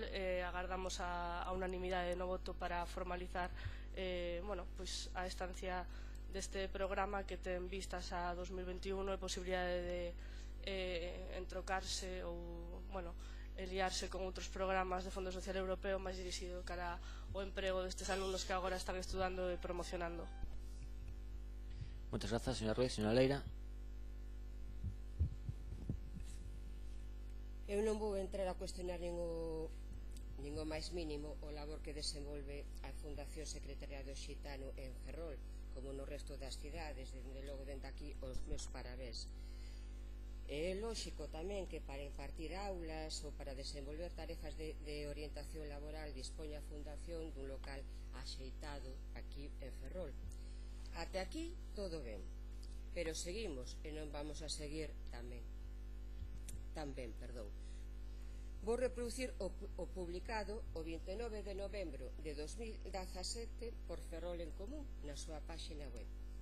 Di así: o Concello cede unha oficina Recimil á Fundación Secretariado Xitano para activar o programa Promociona na cidade, Benestar Social, Programa Educación Facendo Cidade. Este programa está centrado na educación e procura loitar contra o abandono escolar e crear novos referentes entre a mocidade. Dende este martes, a Fundación Secretariado, estamos falando de 2017, novembro, a Fundación Secretariado Xitano conta cunha oficina e dúas técnicas para desenvolver un traballo intenso de inserción social e educativa no barrio de Recimil.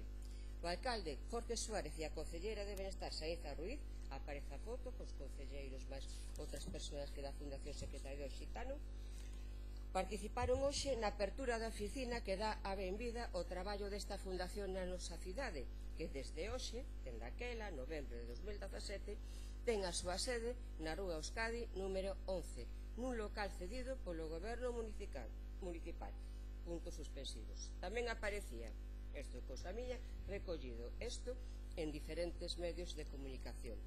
Polo tanto, dende o mes de novembro, e así o sabemos, non só porque o diga Ferrol en Común na súa página web nin os medios de comunicación, sino porque o comprobamos os concelleiros e concelleiras, durante o mes de novembro de 2017 a Fundación, dende ese mes, a Fundación Secretariado Xitano ven facendo uso do local que agora se nos trae este pleno para que aprobemos agora que xa tiñamos que ter aprobado.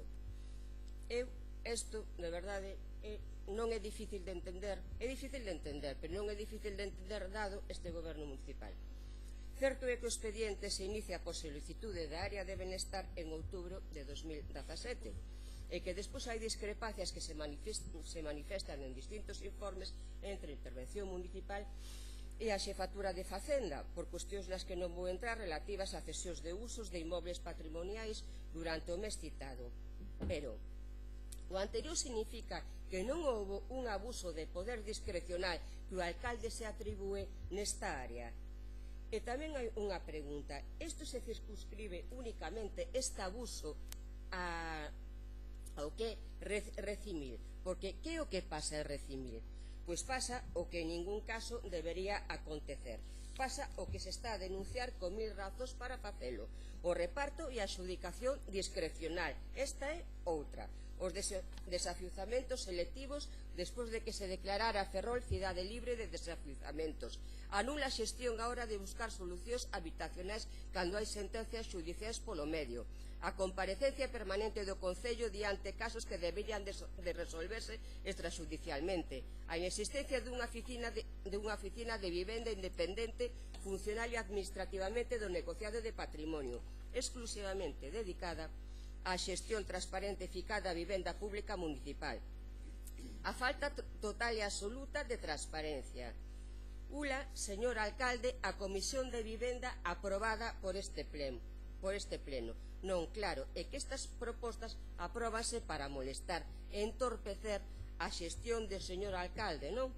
É así como pensa, así mesmo, calquera cosa lle molesta, fora. Pero sigo.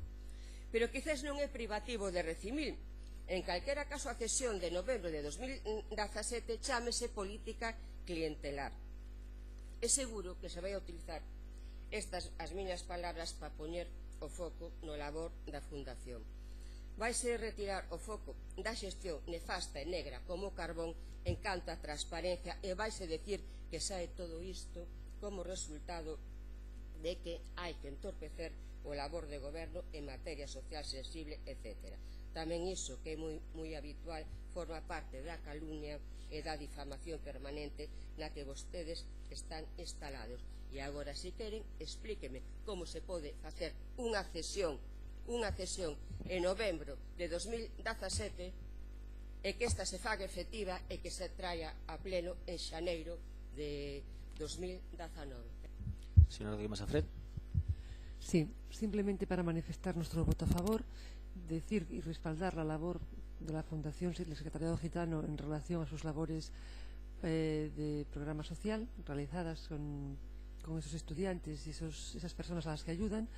Y en todo caso, sí, incidir también en que hubiera sido mejor que quizá este expediente se hubiera presentado antes, que aunque por motivos distintos y diversos se haya retrasado tanto, pues bueno, es nada más la tónica indicativa de cómo funciona la administración en Ferrol desde hace 3 años y medio ya. Nada más, gracias. Moitas grazas, señor Montero. Boa tarde. Gracias, señor alcalde. A nós tamén nos parece moi importante para a nosa cidade o traballo que fai o secretariado xitano, porque ademais é doblemente importante porque ese traballo non hai outras entidades no noso concello que as fagan. Pero si recalcar a mala xestión que fixo o goberno con este tema. Primeiro, non parece o máis normal, sacando que yo diga ao señor Lantri, que é o que vostede admira ahora mesmo, meter unha entidade nun local sen antes facer unha cesión por este pleno.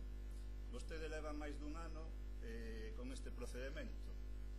Vostede, en punto 2, siguen a ceder locais sin ningún tipo de procedimento aberto e transparente. Estamos fixos que nun procedimento aberto o secretariado xitano non tería ningún problema en adjudicarse un local, pero como casi sempre vostedes prefiren facelo en procesos nominativos. Moitas grazas, señor Montero. Señor Sestallo. En efecto, imos votar tamén a favor, como non pode ser de outro xeito, para facilitar tanto a labor que está a facer o secretariado xitano como, sen dúbida, o desenvolvemento dos programas de fondos europeos que están a desenvolver na estrategia 2020. Reprochar, como fixeron as compañeras e compañeiros de corporación, a xestión que se fixo ata o momento, un pouco empezando a casa polo tellado, toda vez que primeiro se presenta o programa, un programa que require dentro dos fondos europeos o uso dun local por parte, dun local que reúna determinadas condicións. Despois se anuncia algunhas cousas que non tiñan que ver co programa europeo, despois se rectifica e se fala das finalidades do proxecto europeo, despois se dá o local e agora se trae o contrato. Un pouco raro todo. En todo caso, como o que importa é o fin nesta cuestión, sobre todo non obstaculizar este fin, indicaríamos que sería bo que se axustaran os procesos, sobre todo porque, como ben decía o señor Montero, non era necesario siquera facer todas estas volteretas para chegar aquí, pero o Grupo Socialista xa anunciou dende o primeiro día que iba a apoiar ao desenvolvemento deste programa en Ferrol e, polo tanto, vai apoiar todos os recursos, máis este que se trata da regularización do que se fixo deprisa e correndo. Ademais, sería bo que se fornecera, saben que quedan xa moi poucos meses, outros aspectos bastante máis coxos, como queda claro nas comisións ou na ausencia de comisións da política social, pero desde logo apoiaremos isto. Moitas grazas, señora Aneiros. Sí, brevemente, vaya por delante el reconocimiento a la labor que se desarrolla por parte de la Fundación Secretariado Gitano. Y bueno, la verdad es que unirme a lo ya dicho, que no voy a decir nada nuevo, y es que en nuestro caso fue una sorpresa encontrarnos una propuesta de cesión de un local a una entidad que lleva más de un año ocupándola, y yo creo que a veces pues la colaboración de la administración con las entidades también pasa por darles seguridad, por darles una situación de certidumbre tanto a la propia entidad como a los usuarios, y que evite pues que estén durante más de un año en una situación precaria ocupando un local municipal, con lo cual, bueno, pues en fin, de alguna manera recriminar pues la gestión, pues creo que poco adecuada para una entidad que debería tener una situación regularizada desde el principio. Moitas grazas, señora Ruiz. Simplemente por aclarar, o Departamento de Benestar Social a través das técnicas fixeron esos informes en novembro de 2017.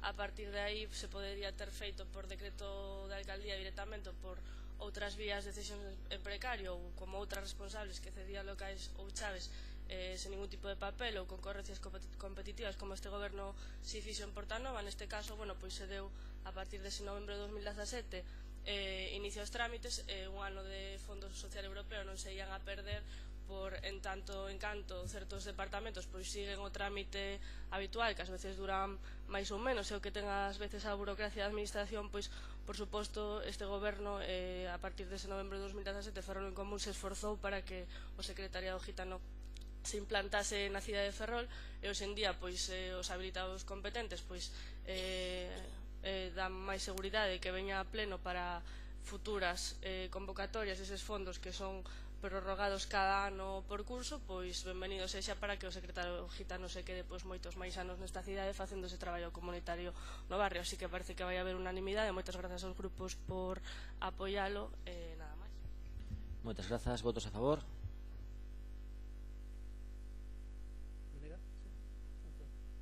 Unanimidade. No. Abstencións? Venega. Votos a favor todos, menos o Venega. Votos a favor todos, menos o Venega, que se abstén.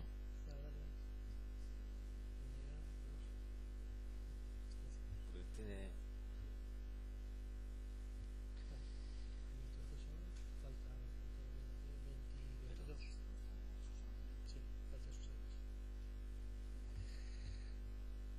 Punto número 10. Proposta de ratificación de acuerdo adoptado mediante decreto de Alcaldía de Presidencia de 28 de enero del 10-19 relativo a la aprobación de la prórroga del contrato correspondiente al servicio de ayuda no fogar lote número 1 a la empresa Óptima Facility Services. Señora Ruiz. Sí, bueno, simplemente traemos hoxe a pleno a prórroga do servicio de axuda no fogar na modalidade de libre concorrencia. Como xa se informou en diversas comisións, os pregos tamén están redactados en curso de que se están tramitando polo Departamento de Contratación. Se estivo prorrogando este servizo para dar a seguridade. Actualmente de media no ano 2017, ainda que no 2018 non está os últimos trimestres rematados, hai unha media de usuarias de 156 nesa anualidade, un 10% máis no 2018, polo que indican os datos, alrededor de 40 traballadoras directamente libre concorrencia, e, en dependencia, pois sería xa 141 persoas auxiliares de axuda no fogar que traballan deste servicio, simplemente para continuar en trámites, en tanto en canto pois eses pregos no Departamento de Contratación siguen o curso, pois se trae a aprobación plenaria como é perceptivo. Moitas grazas, señora Leira. Únicamente constatar, señor alcalde, que a acción deste goberno e destacadamente a da área de benestar social céntrase nas persoas, naqueles sectores máis favorecidos e en quen o necesita. Teñen tal preocupación que mesmo para unha prórroga do contrato de servizo de axuda no fogar preséntase a ditame este martes fora da orde do día da Comisión de Facenda para podelo traelo ao pleno de hoxe, día 31 de xaneiro, día que remata o contrato. Hoxe remata o contrato. Vostedes estaban moi preocupados. E por outro lado, o pleno non vimos a aprobar a prórroga do contrato. Si leo ben o que a proposta, nos non vimos a aprobar a prórroga do contrato, senón a ratificar o decreto da alcaldía da prórroga do contrato, é dicir, o alcalde xa asinou a prórroga do contrato e nos vimos aquí a ratificalo. Vimos a ratificar un decreto porque a lei de bases de réxime local permite ao alcalde resolver materias da competencia do pleno, dando conta o mesmo na primeira sesión que se celebre, pero permítollo en casos de urxencia. Eu pregúntome, e cal era a urxencia? Quizais vostedes esqueceron de que finalizaba o contrato. Este contrato tan relevante, vostedes están dedicados ás persoas desta cidade e, sobre todo, ás persoas que máis o necesitan. E, claro, veñen novamente a chantaxar a este pleno para que ratifique en extremes a prórroga do contrato.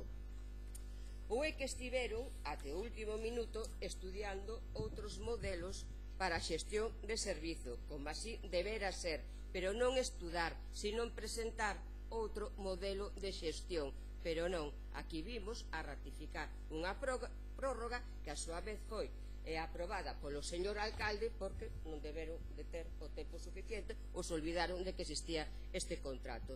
Dende logo, que políticas as deste goberno municipal. Señor Rivas.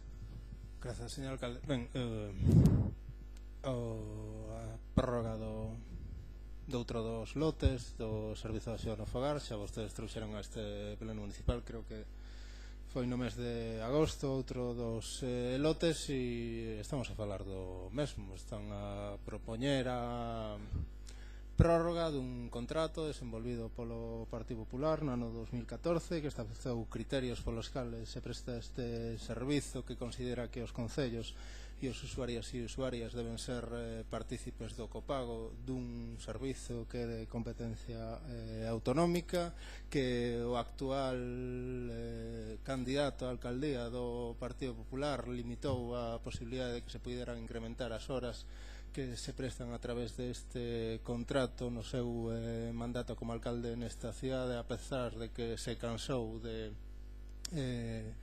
publicar os 4 ventos que aumentaba o diñeiro para que estas horas se puderan aumentar nos concellos, e que foi el mesmo quen impediu que este concello pudera chegar a eses límites que supostamente está a facilitar cando tiña responsabilidades na área de política social da Xunta de Galiza. E vostedes que supostamente cuestionan este sistema, este modelo e esta maneira de xestionar un dos servizos esenciais e básicos que se están a asumir por esta administración local, non teñen feito nada ao longo do todo o seu mandato para mudar esta situación. Yo temos explicado en varias ocasións, non só coa oportunidade ou coa ocasión na que vostedes traen a prórroga ou trouxeron a prórroga do outro dos lotes, senón coas decisións que teñen tomado para que se cedese o servizo a algunha das outras empresas que presta o servizo no Concello de Ferrol, a pesar de os moitos problemas que se teñen producido tanto na prestación do servizo como mesmo con traballadoras que estaban a prestar o servizo neste concello. Imos a volver a facer o mesmo que fixemos no anterior pleno e votaremos en contra desta prórroga. Moitas grazas. Moitas grazas. Señora Sestallo. Sí, bueno, a verdade é que a xestión que se está a levar, xa o dixemos dende o principio, co tema de axuda no fogar, dependencia, co tema en concreto da adxudicación a empresas, deixa moito que desexar. Un dos contratos que máis importantes no eido da política social en calqueira cidade, en calqueira vila ou pobo, no que non sexa levado por persoal municipal, unha dos que afecta a un sector máis amplio e máis vulnerable de poboación, sen ninguna dúbida, e que ademais nunha cidade que a curva demográfica que presenta a nosa ten unha enorme demanda. Levamos unha serie de anos de absoluta improvisación e de falta de criterio no como se deben levar este tipo de políticas. Durante tempo fomos moitos os grupos de esquerda que levamos criticando a xestión de dependencia da Xunta de Galicia e o uso, abuso da arbitrariedade no tema do reparto das horas, dos copagos, das tarifas, de como se axudican os convenios e se convenian as horas cas cidades prescindindo do que o cálculo que debería ser conveniado ou nos foros correspondentes de dependencia que non existen en Galicia, a diferencia de outras comunidades autónomas onde están constituídos dende fai moitísimo tempo. Bueno, o certo é que todo o que levamos criticado sigue exactamente igual, sin que exista ningunha sola iniciativa por parte deste goberno para mudalo, salvo adherirse ás políticas da Xunta de Galicia, e a verdade é que de verdade que non o comprendemos.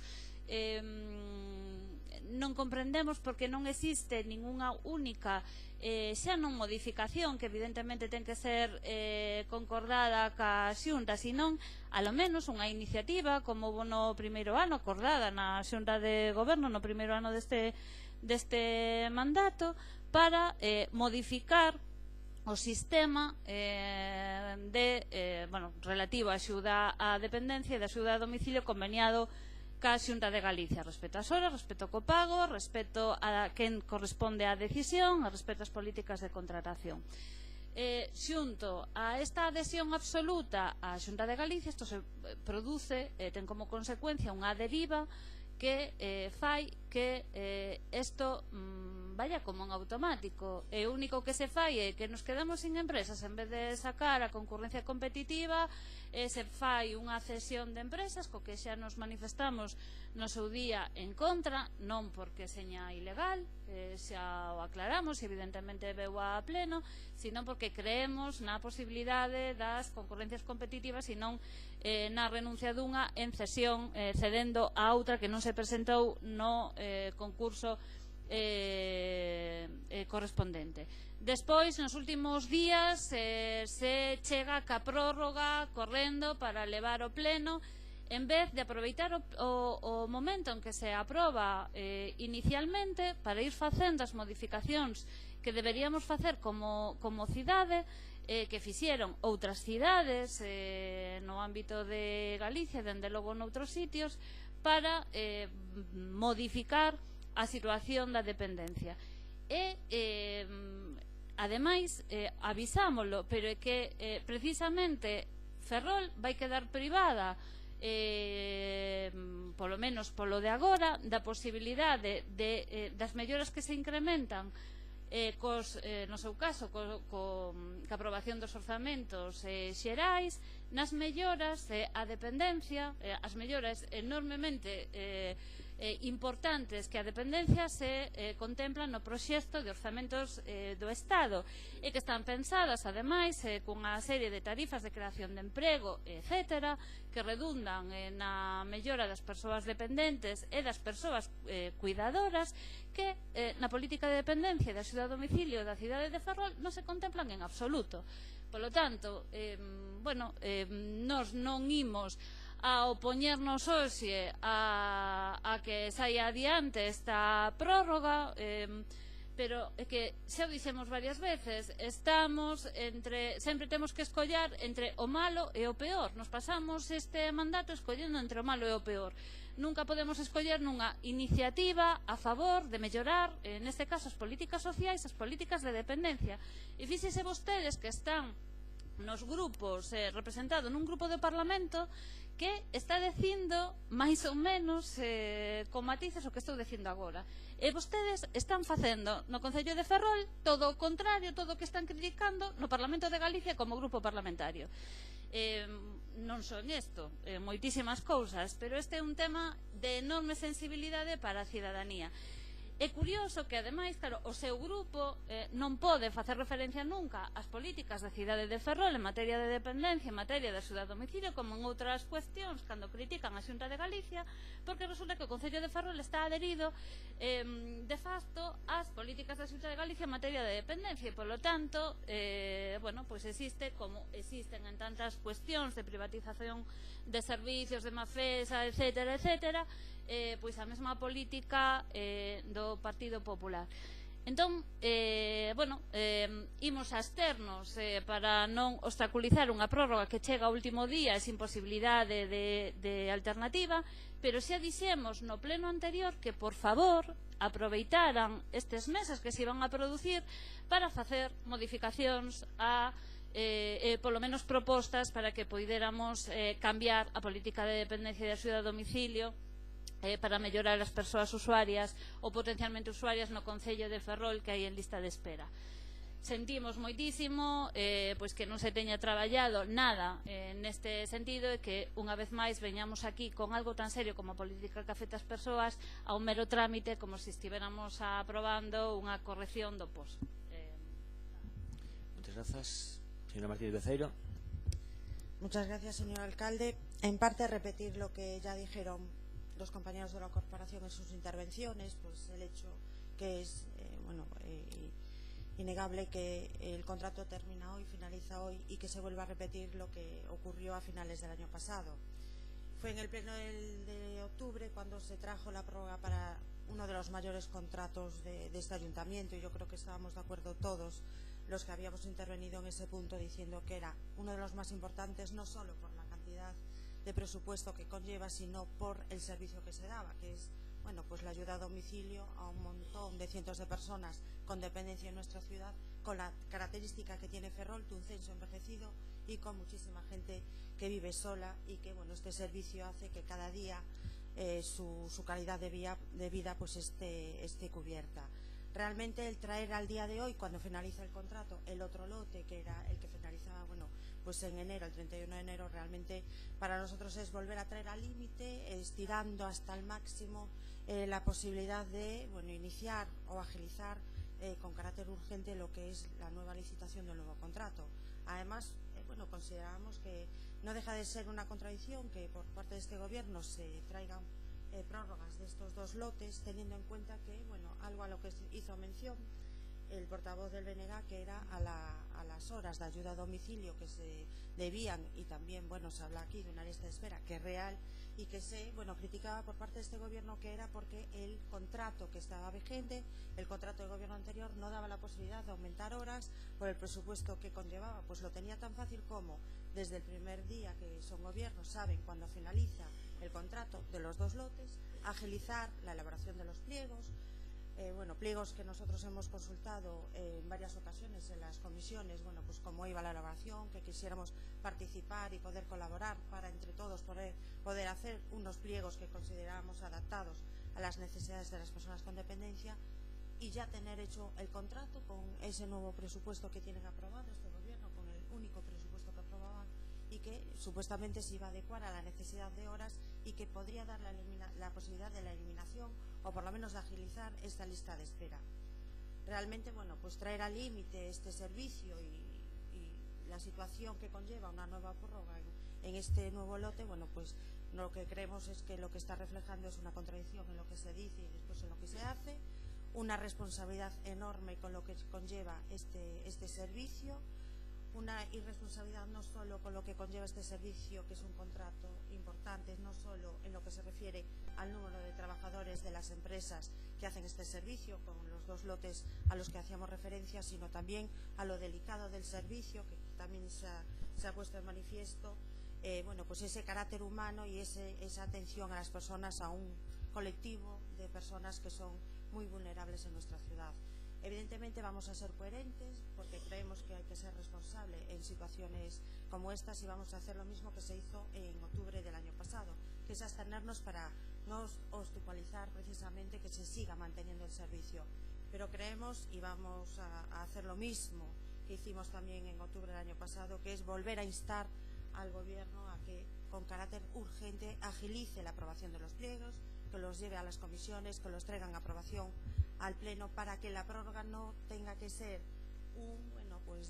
un nuevo problema que tenga que resolver el gobierno siguiente, el gobierno que salga de las urnas de mayo de este año, y que realmente lo que sea un trabajo responsable de todos, teniendo en cuenta la situación en la que pueden poner con querer volver a dar una segunda prórroga, que podría incluso ser posible. Esperemos que este año se pueda resolver la adjudicación de los dos lotes, y por lo tanto, con la responsabilidad que conlleva este servicio, vamos a abstener para que pueda salir adelante la prórroga, pero con toda la crítica que hemos puesto en manifiesto. Muchas gracias, señora Ruiz.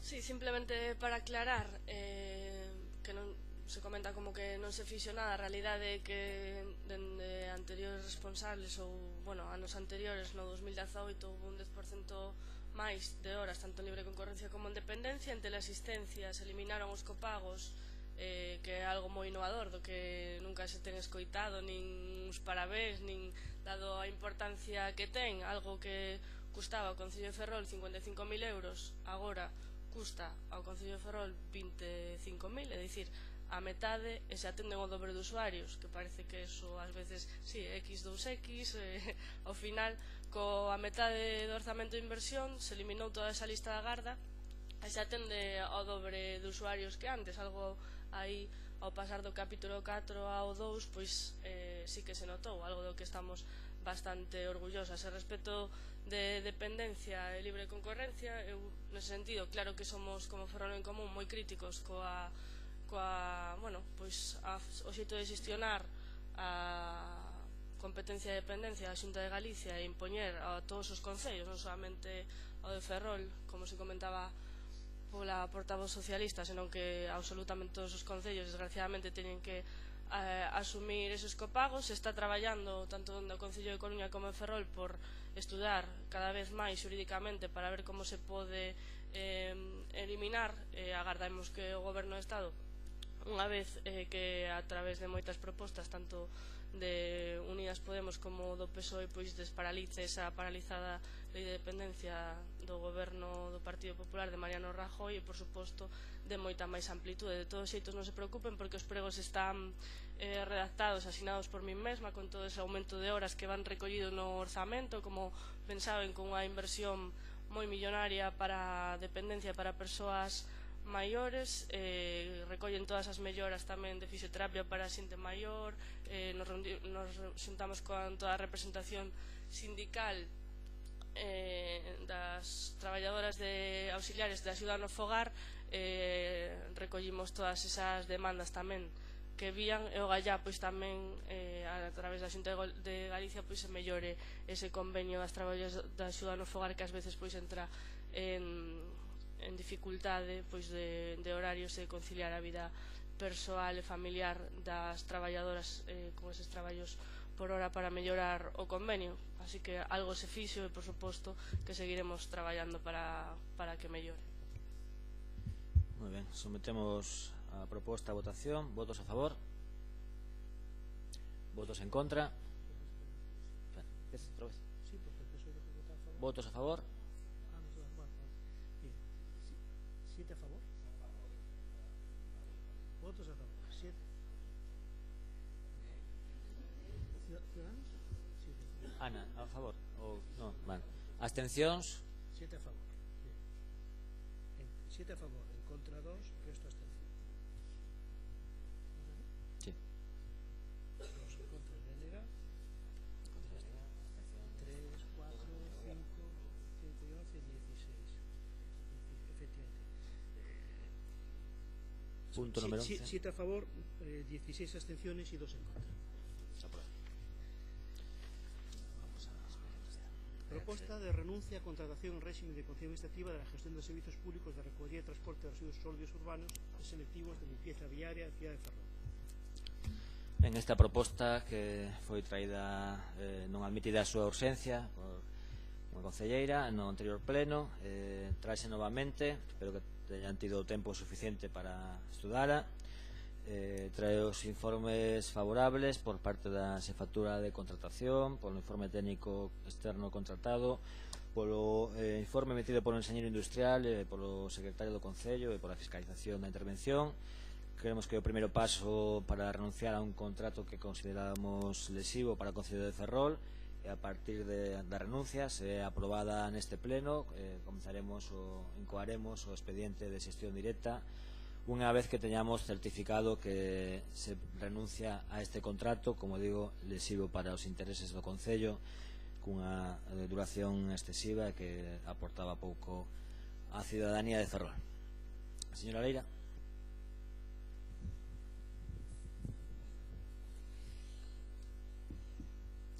Cando xa inmediatamente o estreno da obra fixose extensiva a interpretación que o personaxe misterioso de Agardando a Godot era Deus, por aquilo de inglés God, Beckett apresurouse a negalo e a dicir que non, que Godot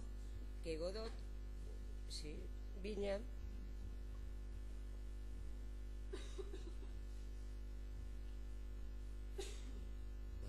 entendo que non é moi interesado o teu punto, pero sigo coa miña narración. A dicir que non, que Godot viña do francés godillot, isto entrecomillado, dito literal, que significa bota. É dicir, que os vagamundos protagonistas agardaban eternamente por unha bota e non había que buscarlle outro sentido. absurdo en estado puro. Pois así estamos aquí. Levamos 3 anos agardando por un Deus e apareceu a finais do ano pasado e aparece hoxe de novo unha bota. É absurdo solicitar a renuncia dun expediente que está sen continuar dende o 24 de abril de 2015, entrado xa o ano 2019, sen que haxa ningunha súa proposta á vista do modelo de xestión que se propón para o futuro servizo. Ningunha, non hai ningunha. É absurdo pretender que para iniciar o proceso de discusión sobre que modelo de xestión queremos teñamos que ter aprobado primeiro en pleno a renuncia sen máis, en estado puro, digamos. A renuncia pecha un ciclo, pero abre outro. Ese outro ciclo ten que ser proposto en detalle. O propio alcalde, no pleno do mes de novembro, e a propósito do recoñecemento extrajudicial das facturas que afectan o tema presente, recoñecía implícitamente o sentido lóxico da relación entre renuncia e modelo de xestión. Cito literalmente: nesa mesma renuncia anunciarás o modelo que quere este goberno desenvolver, que está avalado pola intervención, que a súa vez se apoia nun informe do propio Tribunal de Contas, que é o modelo máis eficiente para a nosa cidade na xestión de residuos e limpeza viaria, e é a xestión directa por parte do Concello, e iso é o que imos traer ao seguinte pleno. Non sei máis, pero isto é o que dixo o alcalde. Sí, claro, pero o problema é que non chega con anuncialo, señor alcalde. Anunciar algo no contexto no que estamos e a día de hoxe é adiar ese algo, ficar en terra de ninguén, proseguir coa situación de agardar por algo indefinidamente que nunca vai chegar, case como unha especie de crenza supersticiosa. Aos feitos me remito. Vamos a ir por partes. Feito A: contrato de subministración eléctrica.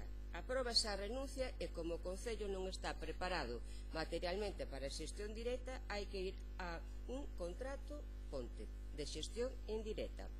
E cando remate o contrato ponte, que vai pasar? Virá por fin Godot? Non. Mais veñen as eleccións e mesmo descaradamente poderá aparecer no programa electoral de alguén, de algúns, a remunicipalización de determinados servizos coa creación de instrumentos xurídico-administrativos que garantan a posibilidade da xestión directa para determinados servizos. Vaya. Feito B: vostedes só se moveron cando este pleno deixou de aprobar polo procedimento formalmente extraordinario, pero que vostedes transformaron en prácticamente ordinario, as facturas correspondentes á prestación do servizo de recollida de lixo, etc. Feito C: até ese momento, todas e cada unha das propostas que saían da boca do goberno municipal si indicaban con meridiana claridade que o que se pretendía era unha xestión indirecta, non directa.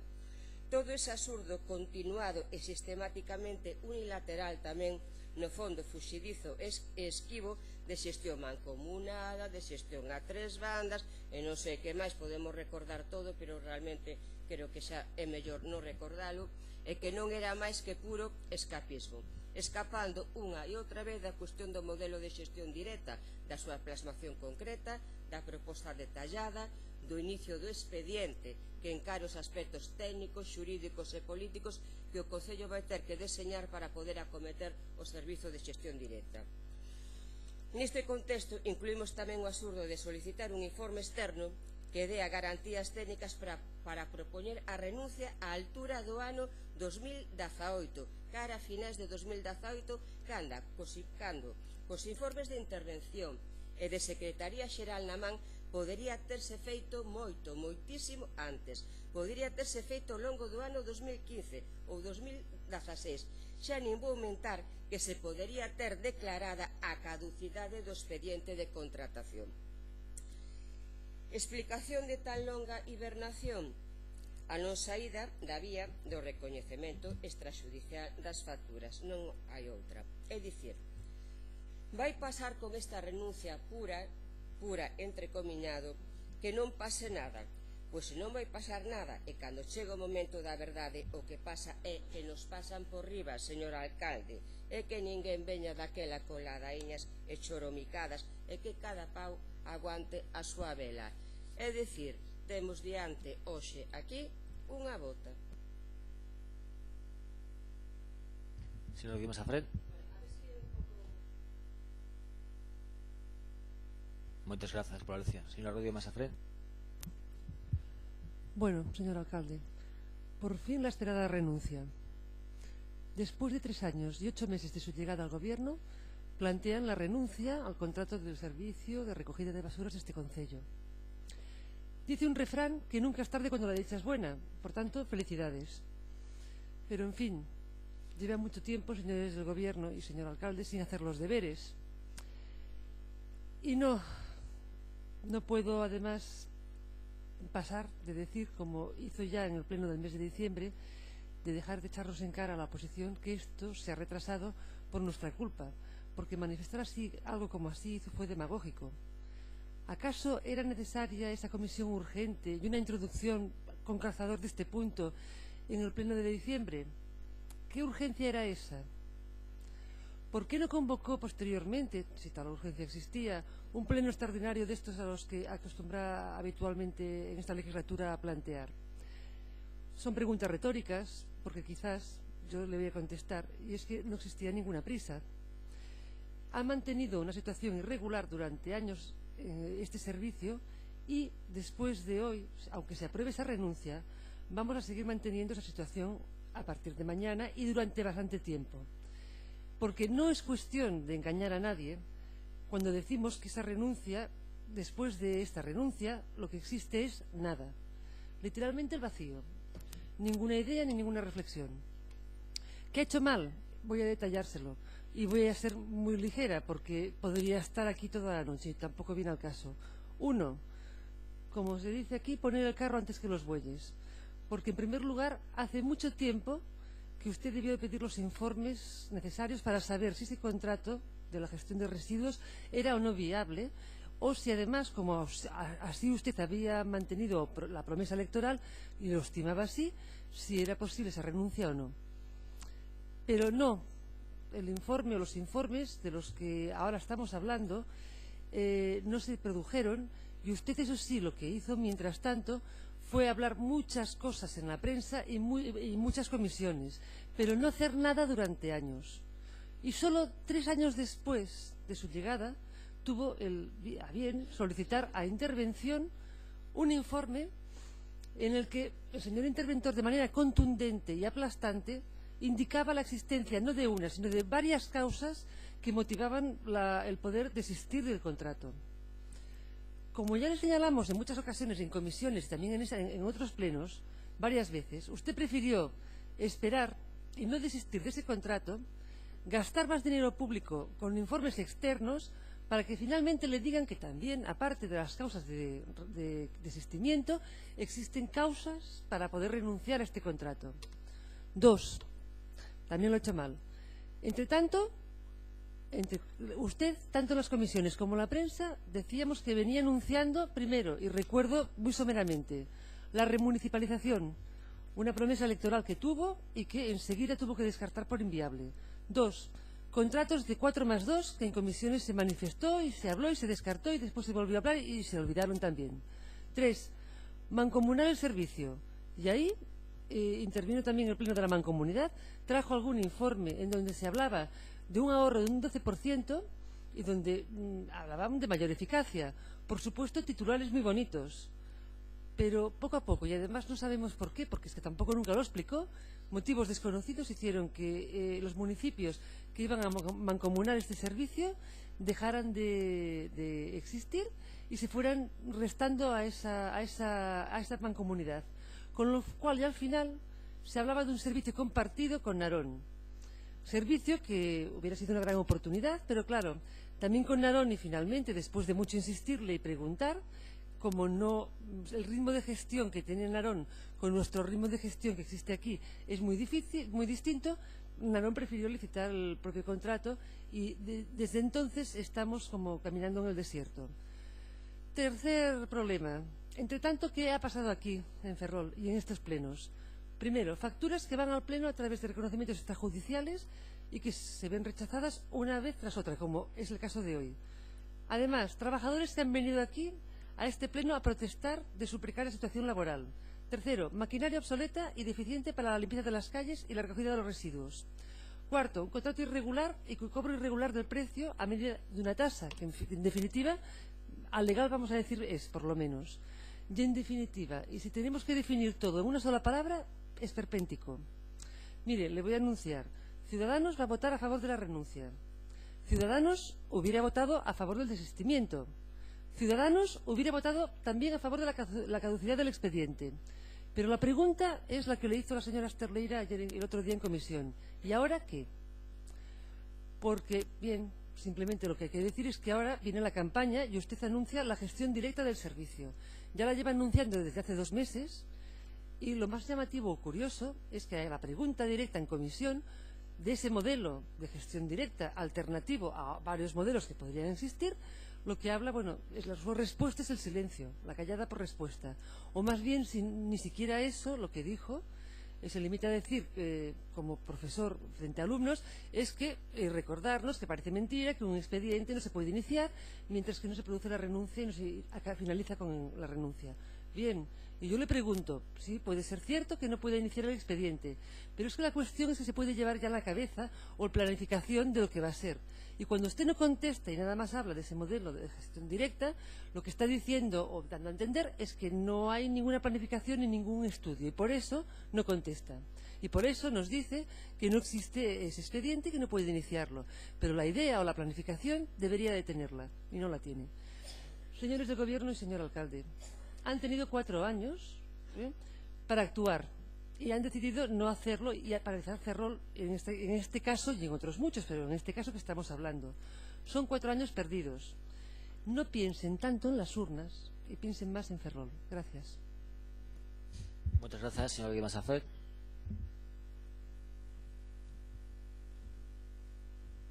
Señor Rivas. Gracias, señor alcalde.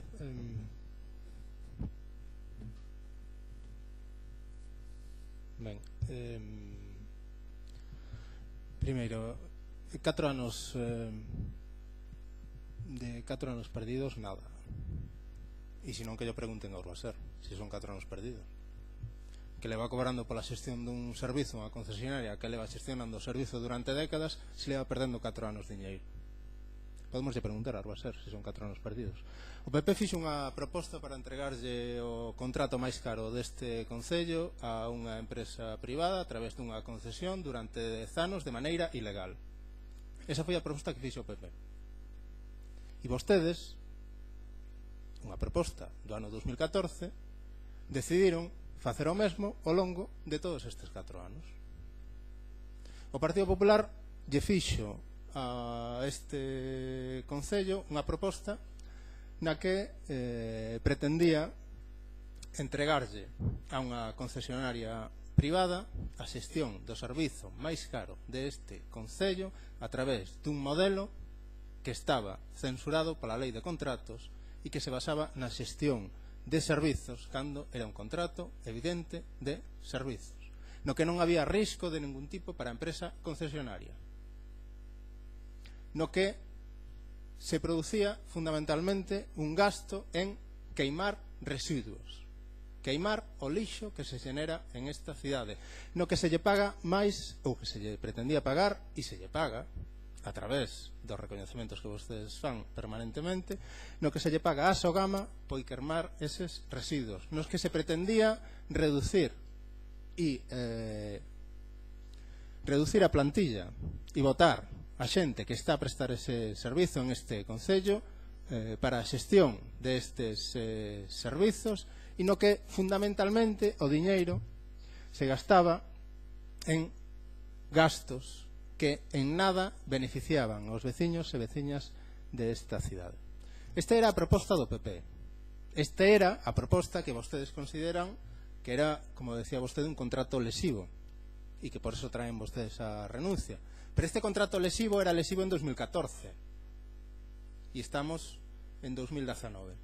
A cuestión é que hai máis dun ano, ou un ano xustamente, a intervención municipal fixo un informe na que afirmaba e instaba a este pleno municipal a declarar nulo o contrato do Partido Popular por ilegal. Despois dun ano traen vostedes a renuncia.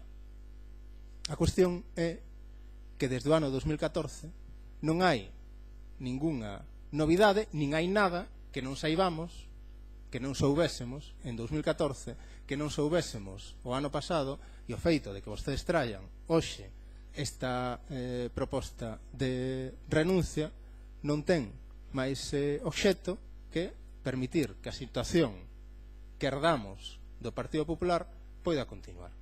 Unha situación que, repito, non só viña avalada por unha proposta absolutamente irregular, sino que viña acompañada dunha prórroga indefinida.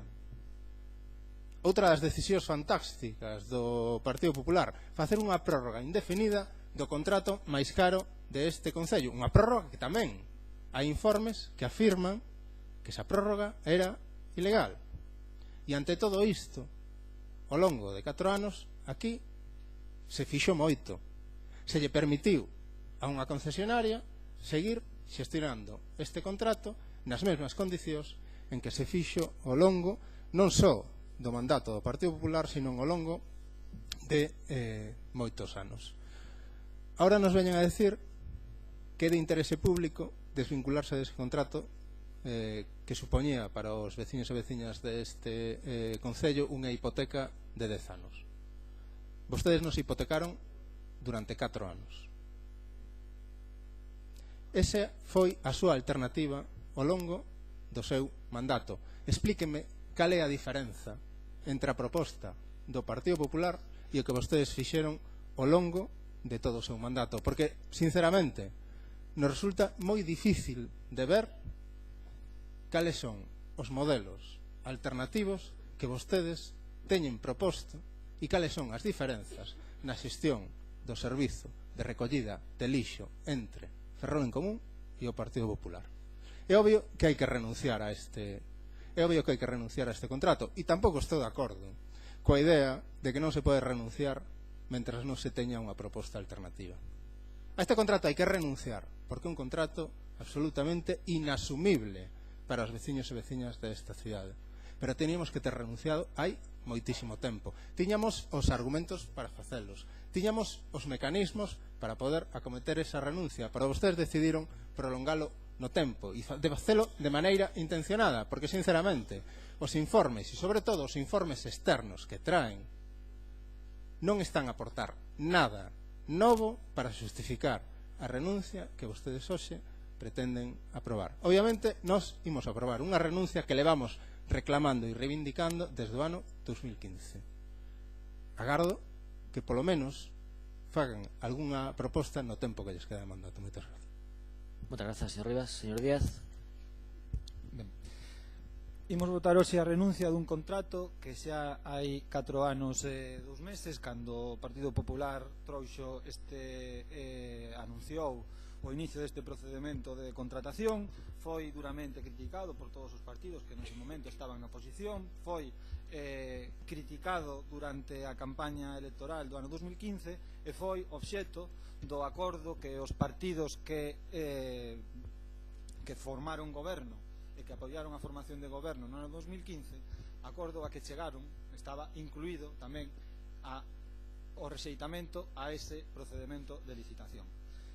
E ben hoxe, despois dun ano, cando menos, de dilación, decía o voceiro do Bloque Nacionalista Galego, intencionada, eu non sei se intencionada, pero sí de dilación consciente, durante cando menos este último ano, de sucesivos anuncios da renuncia durante pleno tras pleno, ante a ausencia dunha alternativa ao servizo unha vez renunciado o procedimento de contratación. Durante todo este tempo, xa se dixo, este tema foi obxecto de debate tamén pleno tras pleno, porque os diferentes recoñecementos extrajudiciais das facturas de Urbaser daban pé a que se debatese tamén sobre esta cuestión, ademais de que durante este tempo houbo diferentes informes, tanto de secretaría como de intervención, primeiro tanto de intervención nos diferentes interventores que pasaron polo Concello, por lo tanto foi obxecto de debate permanentemente. E digo que durante este último ano foi obxecto de dilación intencionada ou consciente, porque dende que o ano pasado, no mes de xaneiro, logo de que os traballadores de Urbaser se movilizasen ante a ameaza de impago por parte da empresa, ligado, vencellado ao impago das facturas por parte do Concello, a reacción do Goberno foi pedir informes para justificar algún tipo de acción sobre este contrato. Nos atopamos cun informe de intervención municipal no que se falaba da nulidade dese contrato iniciado no seu momento, en nos que se falaba tamén da posibilidade de desistimento automático dese contrato. A pesar dese informe existente en xaneiro do ano pasado, o Goberno optou por outra vía, a vía da renuncia, durante todo este tempo, cando paralelamente nas diferentes comisións e públicamente se ian facendo anuncios sucesivos de diferentes alternativas a ese contrato. Primeiro da man Mancomunidade, como se dixo, despois da man de Narón, despois da man de convocatoria aos grupos municipais para plantexar unha alternativa temporal en tanto diferentes anuncios que evidenciaban que non había alternativa ninguna. E como vimos explicando durante todos os plenos, mes tras mes, de debate sobre esas facturas, eses recoñecementos extrajudiciais, polo camiño o servizo seguía deteriorándose. E máis alá das irregularidades administrativas ou das situacións administrativas pouco claras, a realidade é que o servizo se sigue prestando hoxe como se prestaba non hai 4 anos, senón cando se iniciou este contrato, co deterioro evidente da toda a maquinaria, con unha situación de empobrecemento do servizo que se presta á cidadanía, e sobre iso, sobre o servizo que está detrás deste contrato, pois non sabemos nada. Esa dilación intencionada, consciente, o que realmente pretendía, ademais de agochar unha falta de alternativa real para a prestación deste servizo, que é evidente que ten unha cuantía sustancial e que ten unha trascendencia sustancial tamén na realidade da cidade cada día, o que se evidenciaba era a intención de chegar ás eleccións municipais coa posibilidade de seguir facendo anuncios que recuparan anuncios pasados de remunicipalización de servicios, de quimeras, visto acontecido durante todos estes anos, que permitan agochar a falta de proxecto real sobre este servicio. E o preocupante xa non é o tempo perdido hacia atrás, mirando hacia atrás, senón que o preocupante é o tempo perdido mirando hacia adiante, porque a realidade é que a día de hoxe vemos estes días, falaba antes da problemática en cidades como Coruña, onde o goberno irmán do goberno de Ferrol pois explica que a solución á problemática que ten ese servicio está detrás do procedemento de contratación que ten en riba da mesa, non? Teñen en riba da mesa unha alternativa que poderá gustar máis, menos, criticarse nun sentido ou noutro, pero teñen en riba da mesa a alternativa pola que van prestar o servicio nos próximos anos. Falábamos do tema do Concello de Narón, no que íamos ir da man durante un tempo para sacar conxuntamente un servizo de xestión conxunta co aforro de custes porque era o máis eficiente, etc. Narón tamén ten xa en riba da mesa como vai prestar ese servicio no futuro, que durante todo este tempo mudou tanto no tipo de servicio que se debe prestar como legalmente, como na realidade de tratamento de residuos, etc. para os próximos anos. Entón, vemos como os concellos con problemáticas similares teñen avanzado e posto en riba da mesa a alternativa coa que van prestar ese servicio no futuro, e nós nos atopamos hoxe renunciando non só ao contrato, senón renunciando a poñer en riba da mesa ningún tipo de solución á prestación deste servicio no futuro. E iso é o preocupante. Non que teñan pasado 4 anos, porque 4 anos hacia atrás, ou 5 ou 6, están xa perdidos. O problemático é cantos anos imos perder de aquí en adiante ata que o servicio en Ferrol sexa prestado dunha maneira moderna, eficiente, ben sexa por unha vía de xestión directa, por unha vía de xestión a través dunha empresa ou pola vía que sexa. A cuestión é que a día de hoxe non hai alternativa ninguna máis que un novo anuncio que se vai facer próximamente para chegar ás eleccións pois con os anuncios. Porque remato xa digo que é unha cuestión sobre a que temos debatido antes das eleccións, durante as eleccións, despois das eleccións, pleno tras pleno, con restrimentos extrajudiciais. A realidade deste goberno é que é un goberno de anuncios, e máis anuncios, reanuncios e finalmente renuncios. Máis que a renuncia, o que ten constatado este goberno é un renuncio permanente a facer absolutamente nada polo futuro desta cidade. Moitas gracias. Moitas grazas. Señora Neiros. Sí, muchas gracias. Bueno, pues yo creo que ya todos aquí nos estamos reiterando siempre en lo mismo, porque al fin y al cabo siempre tenemos que estar diciendo lo mismo, porque no se avanza absolutamente en nada. Y bueno, en fin, 4 años después viene hoy esta renuncia anunciada ya, pues efectivamente, hace demasiado tiempo. Yo, como casi anécdota, quiero recordar que es casi hace un año de aquella comisión informativa en la que se metía en el orden del día la renuncia a este proceso de contratación. Casi un año ya lo habían incluido, este gobierno lo incluyó en una comisión informativa, y casi un año después pues aún viene ahora al pleno. Y por el camino, pues bueno, ese informe contratado a una empresa, 14.000 euros contratados a una empresa privada, que parece que ni siquiera, por lo que vemos en los informes, hacía falta. Un informe, bueno, realmente poco riguroso, ¿no? Que incluso por algún técnico se apela a la necesidad de modificarlo, porque incluso ni siquiera está completo como debiera ser, teniendo en cuenta el importe por que se ha abonado por él. Lo mínimo era que se entregara completo. Y 4 años después, pues efectivamente viene esta renuncia, y como también ya se dijo, creo que si algo tenemos claro es que en múltiples ocasiones se nos trasladó por parte del alcalde que vendría conjuntamente la renuncia a ese procedimiento de contratación junto con una alternativa, y seguimos esperando por esa alternativa. Y mientras tanto, con los reconocimientos extrajudiciales, y señor alcalde puede decir lo que quiera, pero los reconocimientos extrajudiciales solo se les pone fin con una nueva fórmula de gestión, con un nuevo procedimiento, con una nueva opción de gestión que permita ponerle fin a esos reconocimientos extrajudiciales. Esa es la realidad que usted ha mantenido durante 4 años, a la que no le ha puesto fin, y que desde luego no es responsabilidad nadie más que suya y de su gobierno, porque evidentemente el fin de esa situación irregular solo pasa, insisto, por una propuesta que se traiga y que se pueda llevar adelante, y que usted no ha realizado en todo este tiempo. Y una eso, el tema de la tramitación, y otra, el servicio, porque seguimos con un servicio que sufre un importante deterioro, porque hay una peor calidad en la prestación del servicio, porque hay una maquinaria obsoleta, y ya no es que lo diga yo, es que lo dicen los informes, y es evidente que la vida útil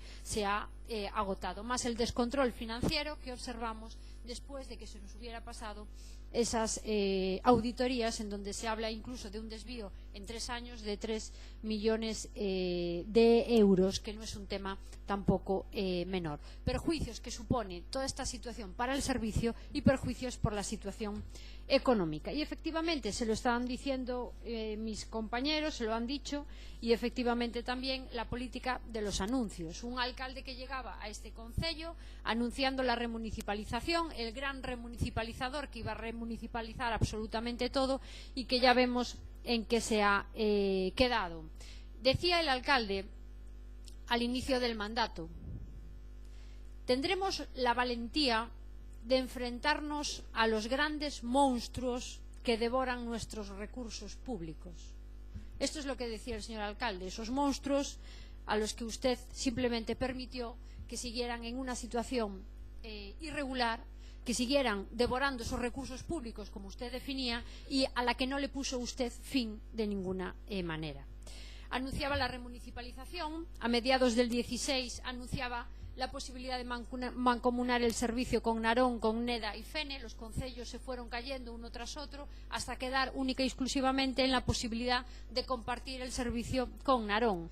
Mire usted, aquel momento en el que usted se planteaba compartir el servicio con Narón, y mire usted dónde está Narón, señor alcalde, ya en el inicio de una nueva licitación. A principios del 2017 anunciaba también este gobierno la posibilidad de un contrato que incluso valoraba que podría ser de 2 años más 2 años en caso de no incluir inversión, o de 4 años más 2 años si incluía la inversión, etcétera, etcétera, etcétera. Toda esta la política de anuncios, y ahora, hace un par de meses, tenemos que oírle decir que ahora vuelve a recuperar la opción de la remunicipalización. Hace un año, se lo dije el otro día, hace un año descartaba la remunicipalización porque decía que necesitaba 4 años para llevar a cabo una remunicipalización de un servicio como este. Necesitaba 4 años y ahora parece que le pueden llegar 4 meses, señor alcalde. Esto es la credibilidad de un alcalde que dice una cosa y la contraria con tan poco tiempo de diferencia. Y se ha cuestionado ese procedimiento de contratación iniciado en el mandato anterior. Se ha cuestionado.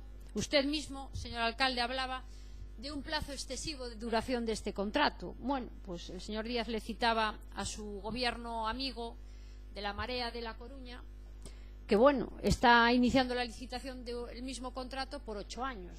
Muy corto tampoco es este servicio, y de remunicipalización tampoco nada. En fin, estos son los gobiernos de las mareas los que iban a remunicipalizar, pero como también decía el señor Díaz, al menos en Coruña tienen una alternativa.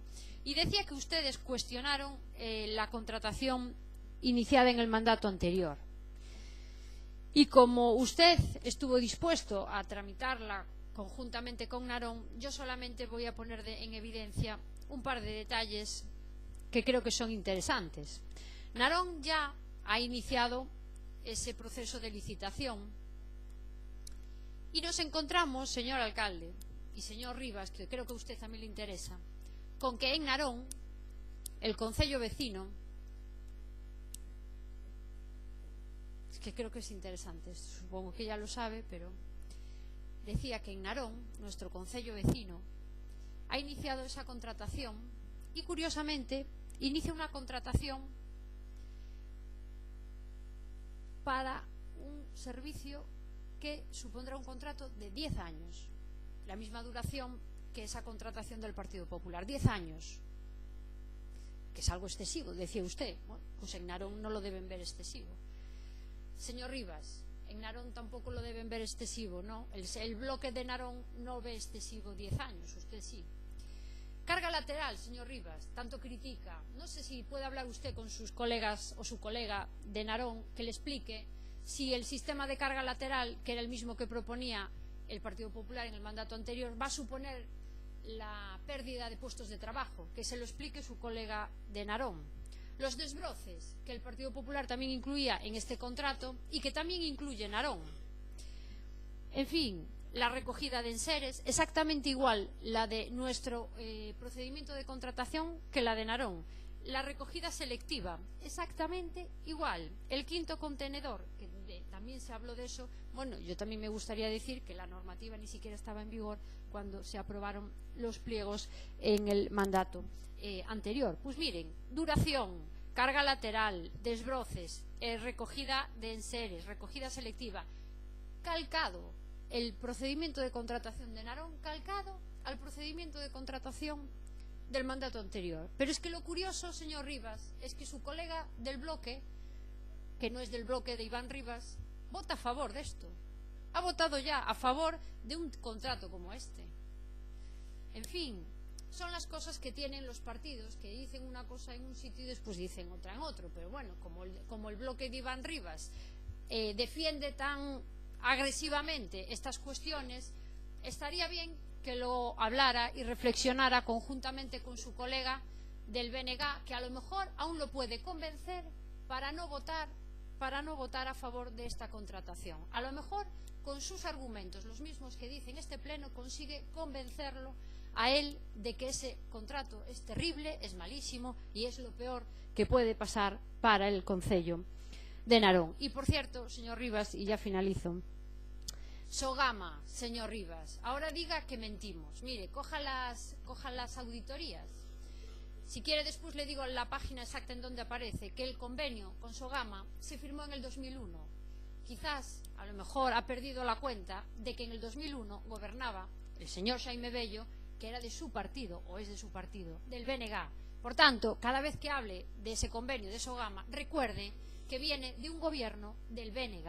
Aunque como usted renuncia a todos los BNGs que no son los de Ferrol y no son los de Iván Rivas, como hizo con el suministro eléctrico, en el caso de otro colega suyo, de Carballo, que también un contrato similar al del Concello de Ferrol, al del Partido Popular, pero que lo firmaba y lo tramitaba un alcalde del BNG. Pero de aquello usted decía, estamos en Ferrol, claro, estamos en Ferrol. Pero mire, reflexione sobre estas cuestiones y le vuelvo a decir, invite a su colega del BNG de Narón a que vote en contra de este contrato tan malo, malísimo que va a suponer para el Concello de Narón. Nada más.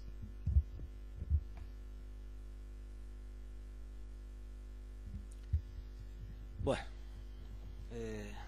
logo de este debate que se escutou en algunha que outra ocasión neste mesmo salón cos mesmos argumentos e protagonistas, indicar únicamente que se trae unha proposta que viña en moitos programas electorais dos que están agora na corporación, que se podría ter feito mellor ou peor, pero aquí está por fin a renuncia a un contrato que este goberno considera lesivo, e a partir de aí iniciarase o expediente para a xestión directa, seguindo o escrupuloso orde de tramitación que teñen que ter os expedientes. Primeiro se renuncia, logo se inicia outro expediente. Sometemos a proposta a votación. Votos a favor. Dios, y si non importa, si... Señor Rivas. No, bueno, señora Leira. Señor Rivas. Porque polo menos algunha cousa sí me gustaría decir, e a primeira é que para ler literalmente o que di o xornal no seu momento referido de Sogama, un convenio que asina o Partido Popular en 1997, y para ler literalmente las negociaciones del Concello de Ferrol, y aparte vou ler en español, que seguramente entenderán mellor. Las negociaciones del Concello de Ferrol con Sogama se iniciaron durante el mandato del PP en 1997, fecha en el que el Pleno adoptó su primer acuerdo de adhesión. Se estableció que el municipio pagaría a Sogama en torno a 4.700 pesetas por cada tonelada de residuos tratada en Cerceda. Así que o señor máis ben era unha señora Margarita López, creo que nunca formou parte do Bloque Nacionalista Galego, nin falta que facía. Así que, señora Aneiros, cando vostede fala de mentir ou deixar de mentir, creo que debería facer cando menos un acto de contrición, porque o que fai é pecado. Para min non, que non creo, pero para vostede é pecado.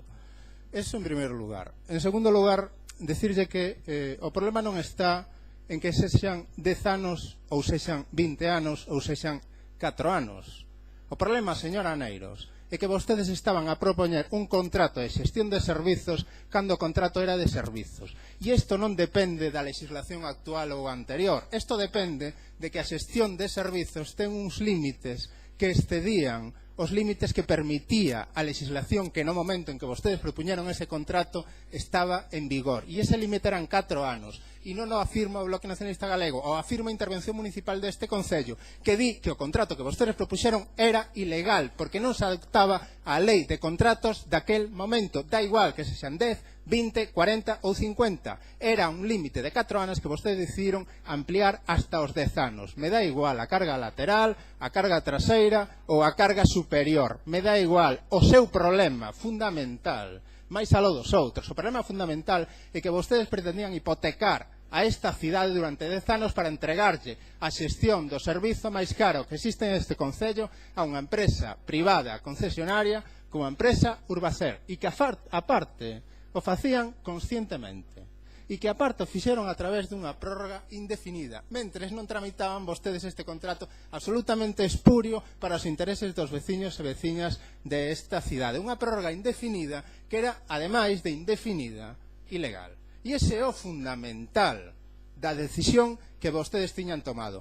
Como que non se reducía emprego no seu contrato? Evidentemente que se reducía emprego, e non o di o Bloque Nacionalista Galego, o di a empresa Audigal, auditora da empresa, que a auditora do contrato, que afirma na súa auditoría que únicamente se prorrogarían ou se subrogarían aos traballadores e traballadoras que estuveran dentro do marco legal que permitise a subrogación e que, por tanto, o personal que estaba traballando, prestando ese servizo e que sigue a facelo en este Concello, habría unha parte que estaba contratada de maneira temporal e que, por tanto, non se subrogaría e que, por tanto, se votaría a xente do contrato que a este momento está, ou que agora xa non está, pero que no momento aquel tiña xestionado a empresa Urbaser. Por tanto, entregaban o contrato máis caro deste Concello unha empresa concesionada durante un tempo ilegal. Porque ademais é que non había risco de ningún tipo. Cal era o risco que tiña a empresa concesionaria no seu contrato? Un risco de que? Si vostedes, ademais, tiñan asegurados os seus ingresos a través dunha taxa que, ademais, estaba sin cuantificar, sin saber exactamente cales eran os importes polos cales se iba a cobrar esa taxa. Si está nos informes que avalan todo este proceso. Isto en 2014. O problema é que estamos en 2019. E entregaban o contrato máis caro do Concello a unha empresa privada. Reducían o emprego de esta cidade.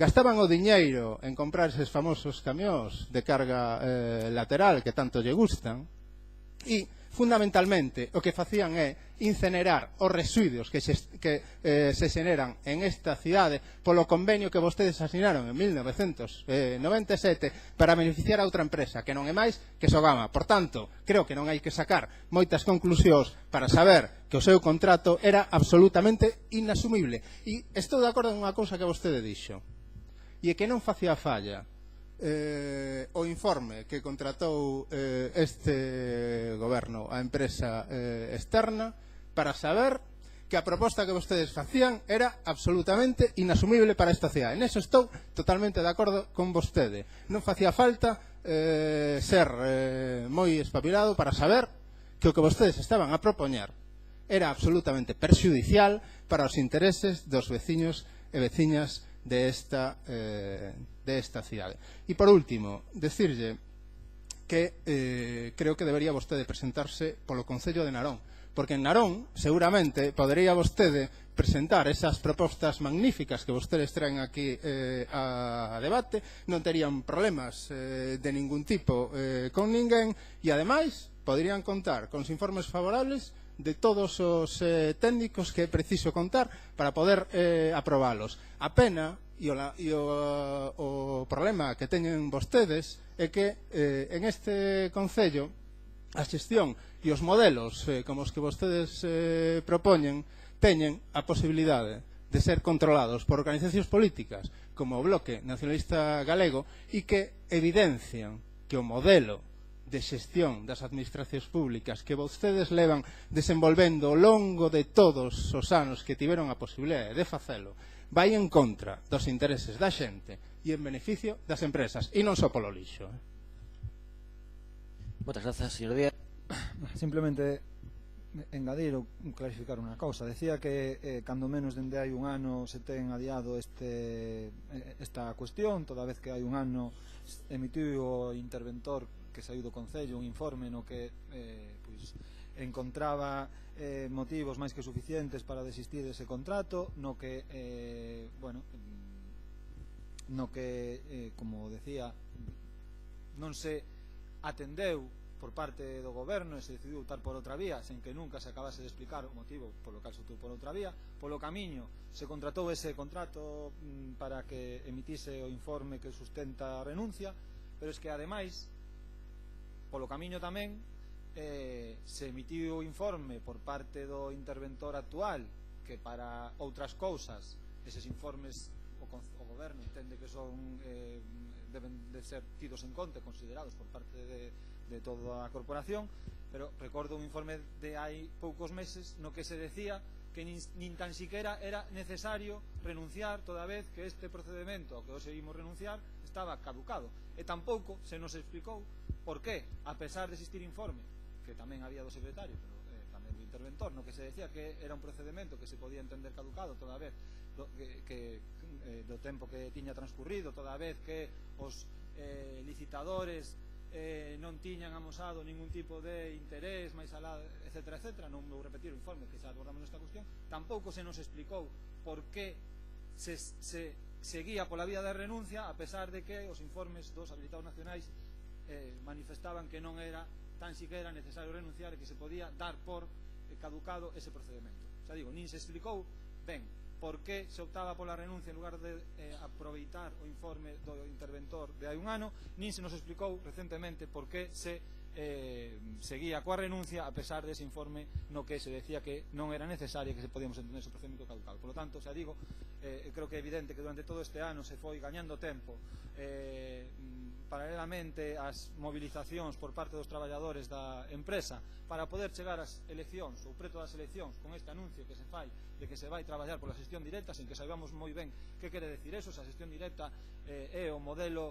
que temos recente no caso de Arteixo, onde pois hai múltiples cuestións que obviamente están en actualidade todos estes días. Non temos non se nos explicou que quere decir máis alá, pois xa digo, dun novo anuncio para chegar ás eleccións coa bandeira da municipalización que durante os próximos 4 anos quen lle toque traballe porque este servicio se preste de algún xeito, porque a realidade é que seguimos seguimos ocupándonos dese contrato ou dese convenio con Sogama do ano 2001, porque realmente a realidade é que estamos cuns contratos que veñen de hai prácticamente 20 anos. Eu creo que o servizo que recibe a cidadanía, a cidade en 2019, pois se resiente de que esteamos a facelo coas ferramentas de hai 20 anos. Creo que todavía nos queda un pouco para ver a alternativa que imos ter en riba de anos. Moitas grazas, señor Neiros. Sí, brevemente, sí, son las herramientas que hemos recibido, pero bueno, que algunos parece que reniegan cuando critican pues el convenio con Sogama del 2001 en gobierno firmado, el gobierno del BNG, porque es la realidad, convenio con Sogama en el 2001, igual que otras incorporaciones que permitieron prestar más servicio a Urbaser y que favoreció el BNG, como la Bolsa Amarilla, como la ampliación del servicio a Marina, como Ecoembes, como Ecovidrio, como la ampliación a Esteiro, como los paseos marítimos de Caranci de la Malata. Todo eso lo hizo el BNG e incorporó esos servicios a un contrato con Urbaser. Un contrato privado, señor Iván Rivas. Es que lo que no se puede es venir aquí como si usted fuera limpio completamente y como si usted no hubiera historia del BNG en esta ciudad. Y claro, aquí no vale todo, señor Rivas. Mire, le voy a decir, la contratación que inició el Partido Popular tenía informes favorables. Le guste o no le guste, informes favorables. Y nosotros consideramos que era la opción más adecuada para esta ciudad. Curiosamente, una opción similar a la que Narón defiende hoy, y no es un gobierno del Partido Popular precisamente, sino que es un gobierno en el que participa un partido que se denomina BNG, es una opción similar a la del Partido Popular del mandato anterior. Así que lo demás pueden ser opiniones. A unos les puede gustar más un servicio, les puede gustar más una forma de gestión, y etcétera, etcétera, etcétera. Pero la realidad es la que es. Y mire, señor Rivas, a lo mejor quien debería presentarse por Narón es usted, porque les enseñaría mucho, porque creo que algo se les está escapando a sus compañeros del BNG de Narón. Y le vuelvo a decir, a ver si consigue que su compañero del BNG de Narón vote en contra de un proceso de licitación para la recogida de basura, para la limpieza viaria, por 10 años, con desbroces, con carga lateral, y que por tanto, con carga lateral, madre mía, va a suprimir un montón de puestos de trabajo. No tengo ninguna duda, seguro que sí. Pues a ver si lo anima a que vote en contra, a ver si lo anima, porque en fin, tal y como con la convicción con la que habla aquí, pues hombre, algo se les está escapando a sus compañeros, insisto, del BNG. Lo que tengo claro es que si esa contratación del mandato anterior hubiera continuado y no se hubiera paralizado, hoy no tendríamos unos reconocimientos extrajudiciales como tenemos. Hoy los trabajadores de Urbaser estarían trabajando para no sé qué empresa, pero evidentemente con una situación de certidumbre que evitaría precisamente lo que ellos están pasando. Hoy tendríamos una maquinaria en condiciones y hoy tendríamos un servicio mucho mejor e incluso más barato que el que tenemos. Dúas cousas. Primeira, o cinismo non ten fronteiras. Os traballadores se teñen problemas é porque non se botan as facturas dun servizo prestado. Non interrumpín, o sea que, por favor, non me interrumpa. Por eso é polo que teñen problemas, porque alguén decide que o servizo prestado na cidade, certificado por o enxeñeiro municipal e fiscalizado en intervención, decide que non hai que pagalo por intereses partidistas, espurios e persoais que non teñen nada que ver coa prestación do servizo. E para concluir, bueno, eu creo que teñen razón en parte de todos, que moitas da xente que acude a estes plenos agradecerían que se presentasen polo Concello de Narón, porque ás veces os debates realmente son arduos, por decirlo con certa cautela. Bueno, traemos a proposta de renuncia. A partir de aí se iniciará o expediente de xestión directa. Esperemos que sexa un día en que podamos comezar un camiño onde o servizo sexa municipal e de xestión directa, como digo. Votos a favor? Votos en contra? Abstencións? Punto número 12. Proposta de nomeamento de novos representantes municipais do PP e do BNG en 2 centros educativos en substitución dos anteriores. Nomease a dona Ana Leira Hermida en sustitución de don Alejandro Rolantri Caínzos no ISA Peral, e a don Roberto Montero Castrillón en sustitución de dona Eva Espiñeira González no Consello Escolar do CEI de Ponzos. Votos a favor? Unanimidade. Non, non estará. Sí, 7 abstenciones. No, a ver, votos a favor? Votos a favor, 2, 11, 13. Votos en contra? Abstencións? 13 a favor, 12 abstenciones. Seguimos. Dar conta das vítimas mortais por violencia de xénero desde o día 1 ao 22 de xaneiro de 2019. Proposta da aprobación do texto da adenda para a modificación dos acordos da Comisión Bilateral relativos ás áreas de rexenación e renovación urbanas de Ferrol, Plan Estatal 2013-2016. Señora Fernández Lemos. Boa noite. Pois traemos hoxe a proposta de modificación desta adenda, que non é máis que a modificación do número de vivendas ao xito da rehabilitación no plan de vivenda 2013-2016 sen que supoña un incremento ningún no financiamento previsto. Moitas grazas, señora Leira. Señora Guima Sanfred. Señor Costolla. Bueno, boas noites. Simplemente para tal e como fixemos na comisión, anunciar o noso voto favorable, como non pode ser de outra maneira, xa que o que se plantexa pois é precisamente iso, aumentar a cobertura destas subvencións a máis vivendas e ademais sin que supoña ningún tipo de incremento económico. O Partido Socialista sempre aposta pola rehabilitación, tena defendido continuamente ali donde é preciso, e dende logo estamos a favor desta proposta, sexa sin coste ou se fora con coste tamén estaríamos igualmente a favor. É verdade que é unha proposta que non é máis que unha entrada por rexistro do IGUS, que rexistra 3 exemplares para ser firmados e devoltos, e o goberno, pois, como bon goberno tutorizado que é, pois os firma e os devolve. Dende logo non será polo Partido Socialista que non quede sin apoiar ningún tipo de proposta de cara á rehabilitación na nosa cidade. Moitas gracias. Moitas grazas, señor Costolla. Partido Popular. Sometemos a votación. Simplemente aclarar que é unha proposta feita polo Concello ao IGOS ao Ministerio de Fomento, aceptada por eles e enviada de volta. Non é que seamos sumisos, sino que tentamos que as subvencións, como sempre, e labor dos técnicos se leven a cabo de principio a fin con todas as intervencións que sexan posibles.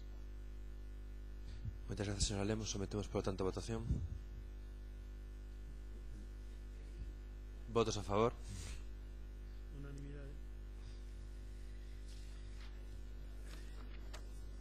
proposta de aprobación da adhesión do Concello de Ferrol á Asociación Rede de Cidades que camiñan a acordos complementarios. Al tratarse unha adhesión ao artigo 47 2G, quórum de maioría absoluta, 13 votos. Señora Lemos, por favor.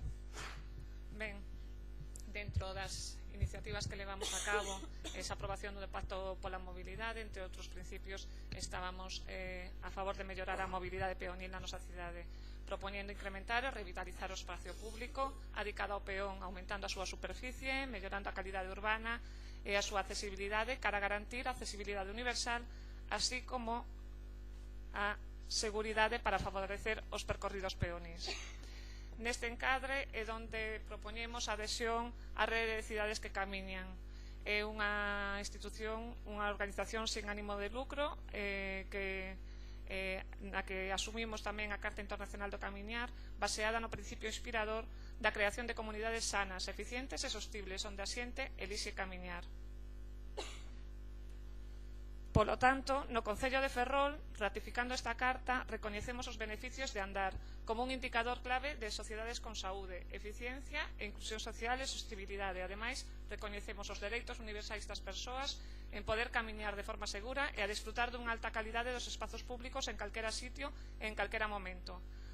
Habémonos de comprometer co traballo de reducción de barreiras físicas, sociais e institucionais que limitan a actividade de camiñar. Propoñemos, polo tanto, a adhesión a esta red de cidade que camiña, se afirma da Carta e acordos complementarios. Moitas grazas, señora Lemos. Señora Esterleira.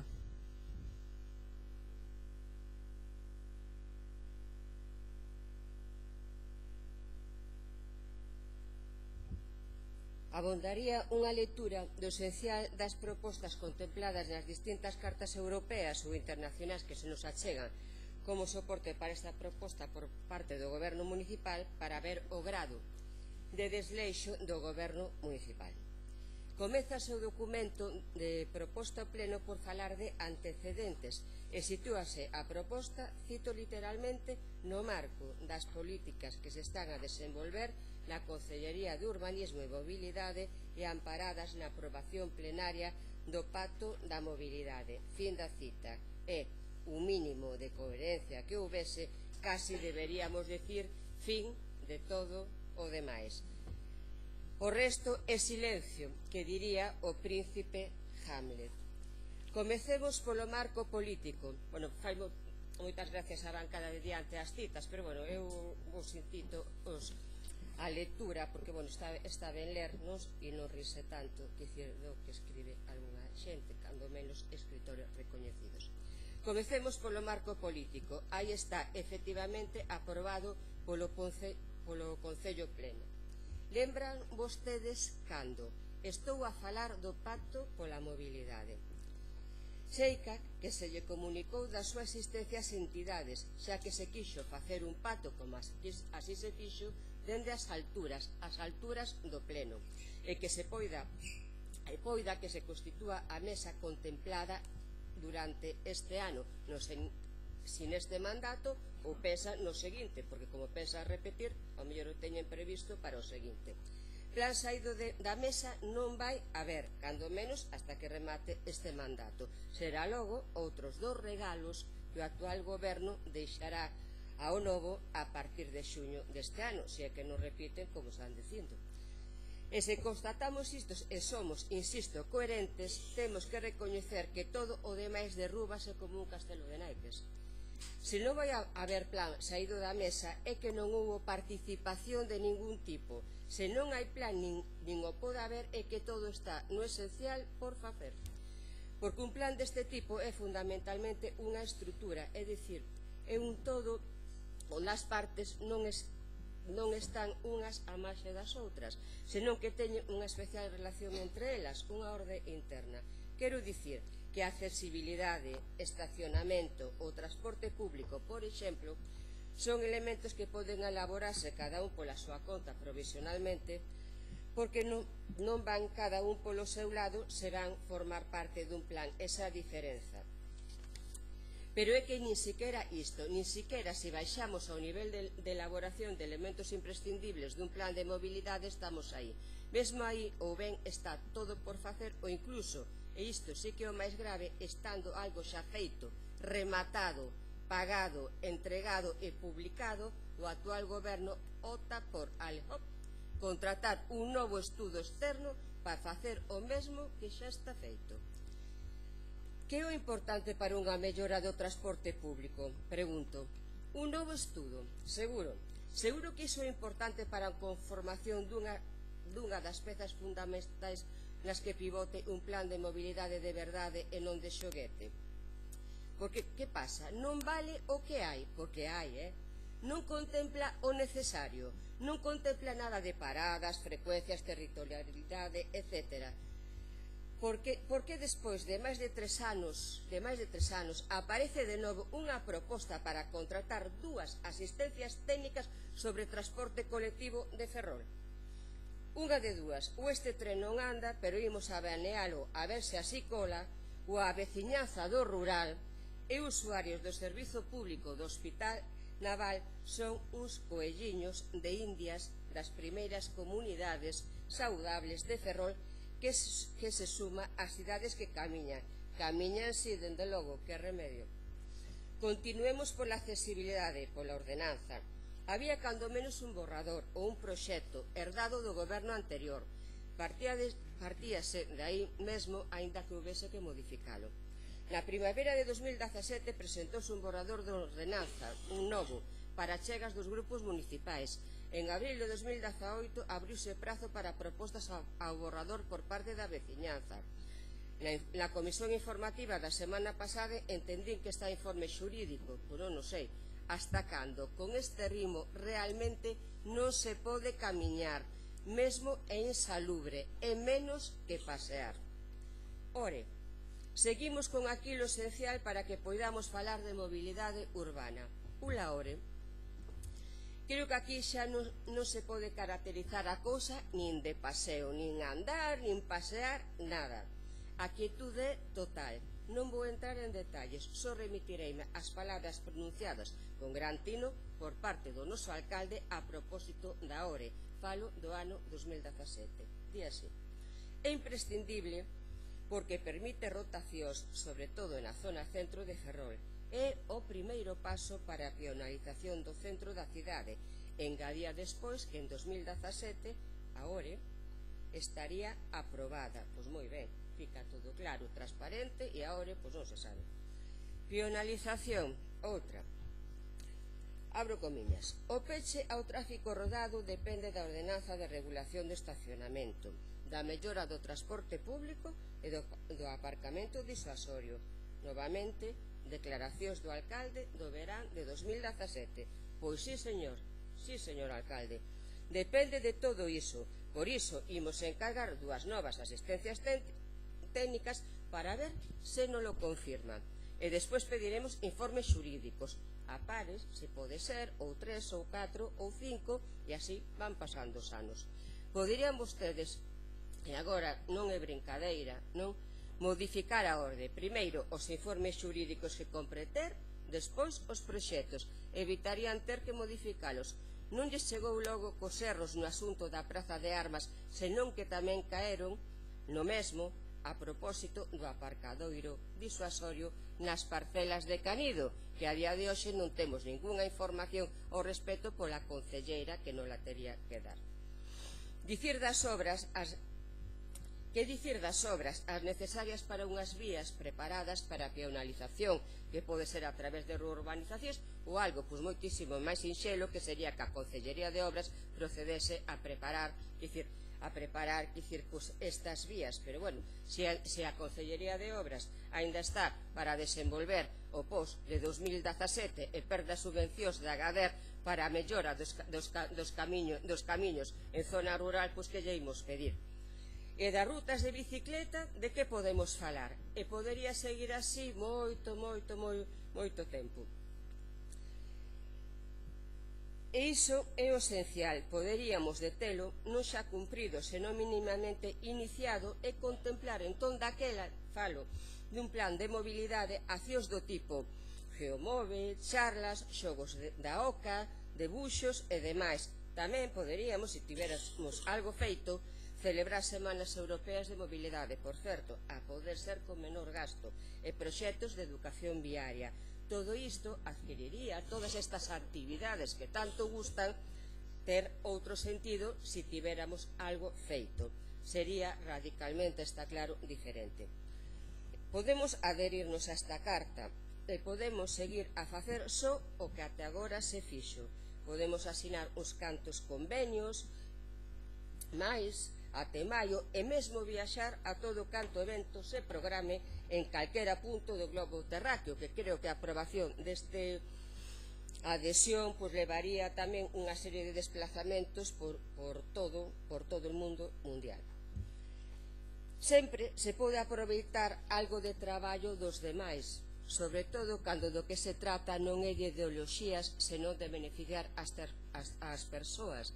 Con isto que acabo de decir, con esta frase, reproduzo as palabras da señora concellera de Urbanismo na comisión informativa de presentación do punto. Pois podemos adherirnos, claro, mesmo como se nos propón a guión ideolóxicamente, se isto fose posible, que eu teño moitas dúbidas e ben fundadas que isto non sexa ideolóxico, cousa que, por suposto, eu defendo que sexa ideolóxico. Pero o camiño estarase comezar, porque o camiño só se fai andando, non mirando únicamente como os demais andan. Moitas grazas. Señor Costolla.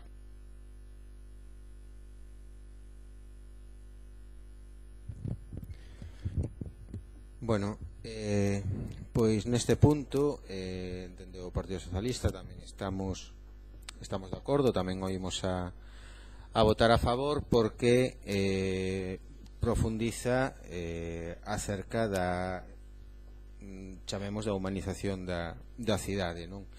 Nese camiño o Partido Socialista sempre estivo a favor en canto a penalización, en canto aos espacios verdes, tanto no seu mantemento como na súa ampliación, carrís bicis, transporte público, todo o que poida facer a unha cidade máis agradable, unha cidade máis humana.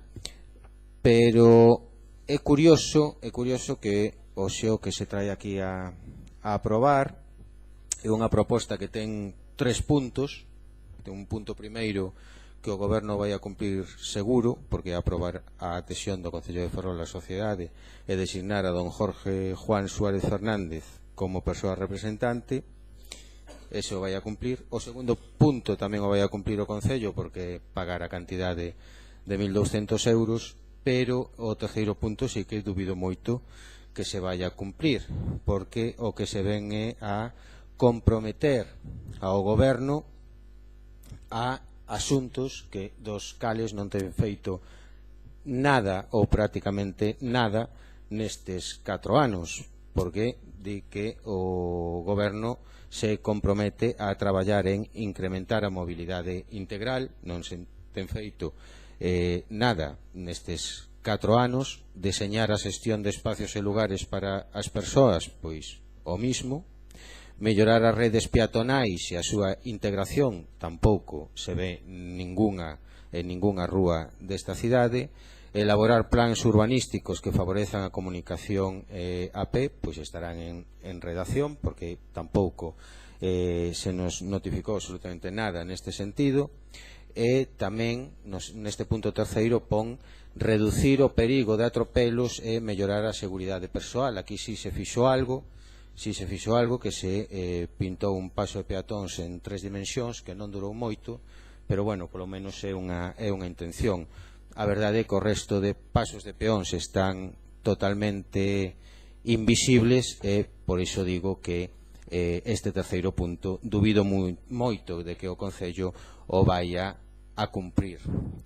Mesmo a concelleira de Urbanismo na comisión na que se tratou este tema nos dixo que se trataba de beneficiarse de traballo que xa tiñan feito outras cidades. Home, eu penso que a verdade é que este goberno que teña que intentar non é sumarse á rede de cidades que camiñan, senón á rede de cidades con gobernos que gobernan. Moitas gracias. Señora Niros. Sí, bueno, a ver, lo cierto es que, en fin, aunque la propuesta tampoco es que no vemos que suponga o aporte demasiado a lo que es la movilidad. Sí que es cierto que llevamos hablado mucho de movilidad, pero medidas concretas muy pocas. Esa es la realidad. Un pacto que se aprobó y que no se ha puesto en marcha. Creo que nos han convocado, creo que estos días, para una mesa el próximo día 17 de febrero, pero en fin, creo que en materia de movilidad se ha mencionado, no quiero ser reiterativa, pero medidas en materia de transporte público, de peatonalización, simplemente generar polémicas, la ORE pendiente, política de cierre de parkings subterráneos y de no creación de nuevos estacionamientos, la ordenanza de accesibilidad pendiente, es decir, un resumen que se basa más que nada en las polémicas, en las asistencias técnicas y en ninguna medida concreta que mejore la movilidad de nuestra ciudad. En todo caso, no vamos a oponernos a esta adhesión, pero en todo caso creo que lo que la ciudad necesita son medidas concretas y menos políticas de adhesiones que tampoco aportan demasiado. Señora Fernández Lemos. Bueno, pois despois de todo este repaso as medidas do Pacto da Mobilidade, simplemente repasarei eu tamén que a ordenanza de accesibilidade está redactada, pendente de informe xurídico, pendente de aprobación pola Xunta dese regulamento que levamos esperando 2 anos. E a verdade é que tamén, como dixen moitas veces, era unha ordenanza que se estaba aplicando por todos os técnicos de urbanismo e os técnicos que asisten ao Concello a solventar as súas dúbidas. Pois o mellor non se fixo nada para a mellora do espazo público, pero si é verdade que durante este mandato se fixeron máis de 700 cruces de pasos peonís. Penso que nunca se fixeran tanto en ningún mandato. Mellorar a accesibilidade en todos os barrios da cidade. Se fixeron tamén as urbanizacións da Rúa Miramar, da Manuel Comellas, o tapón de Río Xubia, a Rúa Parda. Se fixeron os proxectos tamén no rural das ruas en Serantes, de acceso ao cementerio de Serantes, da Estrada de Pazos, de Basanta. Están os proxectos redactados e pendentes de licitar. Se fixo tamén para a conexión entre barrios o proxecto da pasarela de Santa Mariña, esta licitación o proxecto de Manuel Velando con Nova de Caranza, a Praza de Armas, como vostedes saben tamén. En canto a aparcadoiros, pois o aparcadoiro da Rúa Alegre e o proxecto do aparcadoiro do hospital tamén están os dos redactados. O mellor é que non tiña ningún proxecto redactado para poder executar, é que tivemos bastantes problemas de xestión, os recoñecemos, porque non pudimos executar obras, pero si é verdade que hai moito traballo realizado. A enquisa de transporte, os modelos de xestión de transporte, non tiñamos ningún traballo avanzado nese sentido e tamén estamos avanzando en elos. E, bueno, pois eu só diría unha cousa, que a verdade é que se pode facer política con todo, pero o facemos o mellor que podemos, cos medios que podemos. Nada, simplemente para rematar, decir que camiñar, que a veces parece moi difícil nesta cidade, que camiñar 7 minutos da Plaza de España a Plaza de Armas nos parece imposible, é a primeira cousa que desde nenos queremos facer, é a última que unha persona maior a que deixexe renunciar. Por eso, bueno, pensamos que é importante unirnos a esta rede de cidades que camiñan, porque non é simplemente aproveitar as experiencias de outras cidades, sino fomentar o aprendizaxe en red, a visibilidade de un proxecto de cidade que camiña, poñer en valor o que a Organización Mundial da Saúde, a Dirección General de Tráfico, todos os tratados urbanísticos nos din ao que temos que tender nas nosas cidades e fomentar os proxectos colectivos. Moitas grazas. Señora Leira, non? Non? Pois votos a favor da proposta.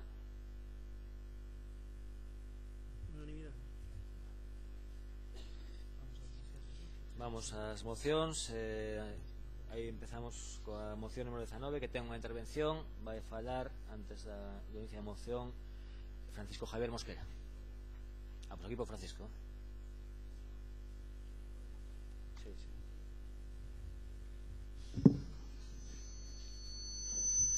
Hola, buenas noches. Soy Fernando Mosquera y vengo en representación de la empresa Portanova Park, del centro comercial de Portanova, del Inferniño.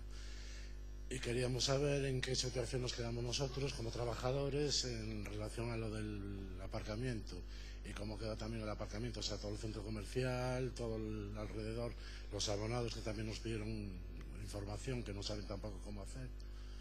Entonces estamos ahí pendiente. Desde el 2016 sabes que tuvimos encuentros con vosotros para intentar tal. En enero del 2016 ya vieron quiebra y ahora llega el 2019, que resulta que el 31 de enero cierra. Y ahora no, el 31 no, ahora viene el 28. Mandasteis una carta a nuestros jefes diciendo que el ayuntamiento ni comparte, ni asume, ni puede tal en relación al estatuto 44 de los trabajadores, que nos tiene que dar un mes de trabajo. Vamos a ver, cuando nosotros fuimos en marzo del 2016 nos debía la empresa 3 meses. No dijisteis nada de los estatutos de los trabajadores, callasteis, nada. O sea, es que no sabemos, nos encontramos en tierra de nadie quiere saber nada, mis jefes quieren dar la empresa a vosotros miráis para el techo, los otros miran para el suelo y nosotros estamos allí, llevamos 3 años. No tenemos vacaciones, no tenemos pagas extras, no cobramos lo que tenemos que cobrar. O sea, nunca lo cobramos. Desde 25 años que llevamos allí, el ayuntamiento lo sabía, el concello sabía de sobras cómo estaba esa concesión. Nadie hizo nada por eso hasta que llegasteis a matarla, claro. Entonces, queremos saber si podemos hacer algo nosotros, si tenemos algo que hacer o tenemos que irnos para casa ya definitivamente. Porque nosotros no sabemos nada.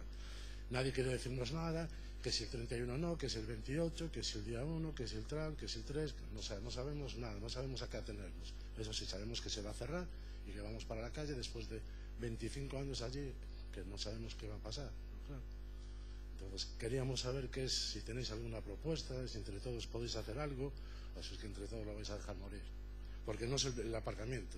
O sea, el aparcamiento con el centro comercial, con Gadis, con todo, los alrededor, los vecinos, 100 y pico de coches en la calle, o sea, eso va a ser un verdadero caos.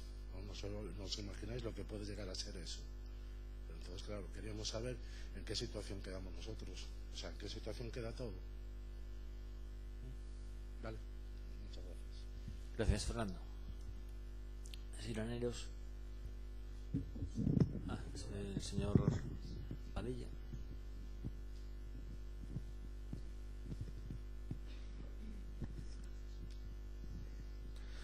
Bueno, pues muchas gracias a Fernando. La verdad es que poco más tengo que decir que ya haya dicho Fernando, ¿no? Es que estamos en una situación límite, una situación en la que nos ha llevado usted, señor Suárez, ¿no?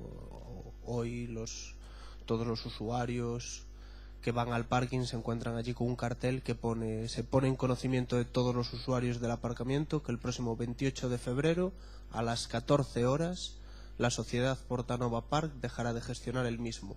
Desconocemos si a partir de dicha fecha el aparcamiento permanecerá abierto o cerrado, lo que ponemos en su conocimiento a los efectos oportunos. Para cualquier duda o aclaración le rogamos contacten con el Concello de Ferrol. Madre mía, si las aclaraciones o las dudas que tengan estos usuarios son las mismas que las que conteste usted, vamos buenos. Pero bueno, yo aquí ya no me voy a explayar más para demostrar la incompetencia o el pasotismo y la inutilidad que tiene usted, señor Suárez. Yo lo único que le voy a pedir es una cosa. Si tiene corazón, señor Suárez, si tiene corazón, por favor, ponga la mayor prioridad este tema. Rescate ya la concesión que no quiso rescatar durante 2 años. Rescátela ya por los trabajadores que dependen de ello y por los usuarios que utilizan este aparcamiento. Yo ya sé que su afición es la de cerrar y tapiar parkings, pero por favor, haga una excepción, ponga ya todos los medios y rescate ya esta concesión. No podemos seguir viviendo más esta situación.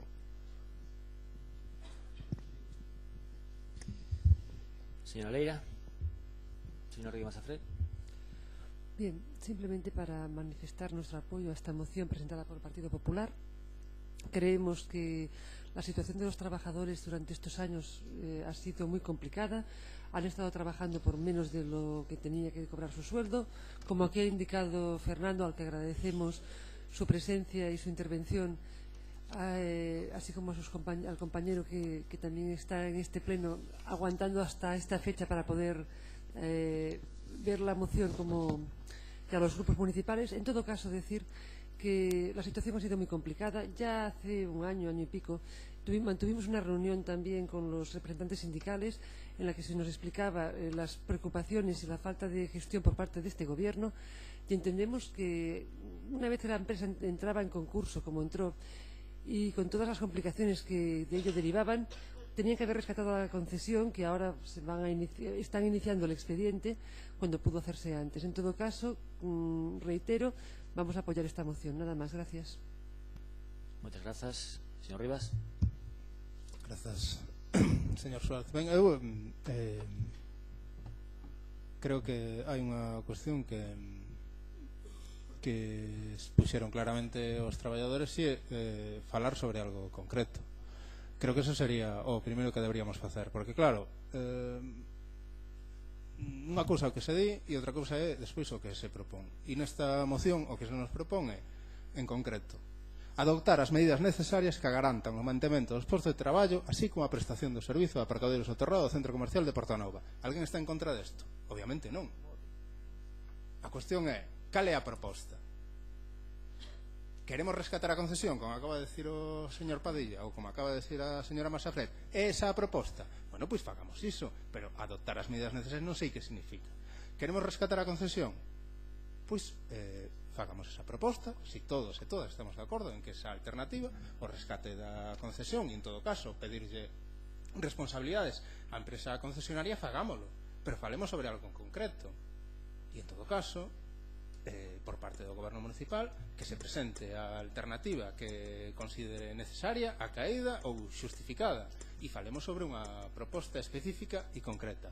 Pero creo que seguir falando sobre adoptar medidas en abstracto non vai a resolver nada. En todo caso, terá que ser o goberno que propoña a alternativa, a traia nun punto da orde do día, non a través de unha moción que, como todos e todas sabemos, teñen o valor que teñen. Moitas gracias. Moitas grazas, señor Rivas. Señor Costolla. Bueno, moi breve, despois da intervención dos traballadores. É verdad que despois desta intervención non é que quede todo dito, sino que queda todo por dicir, porque as solucións ten que aportalas o goberno.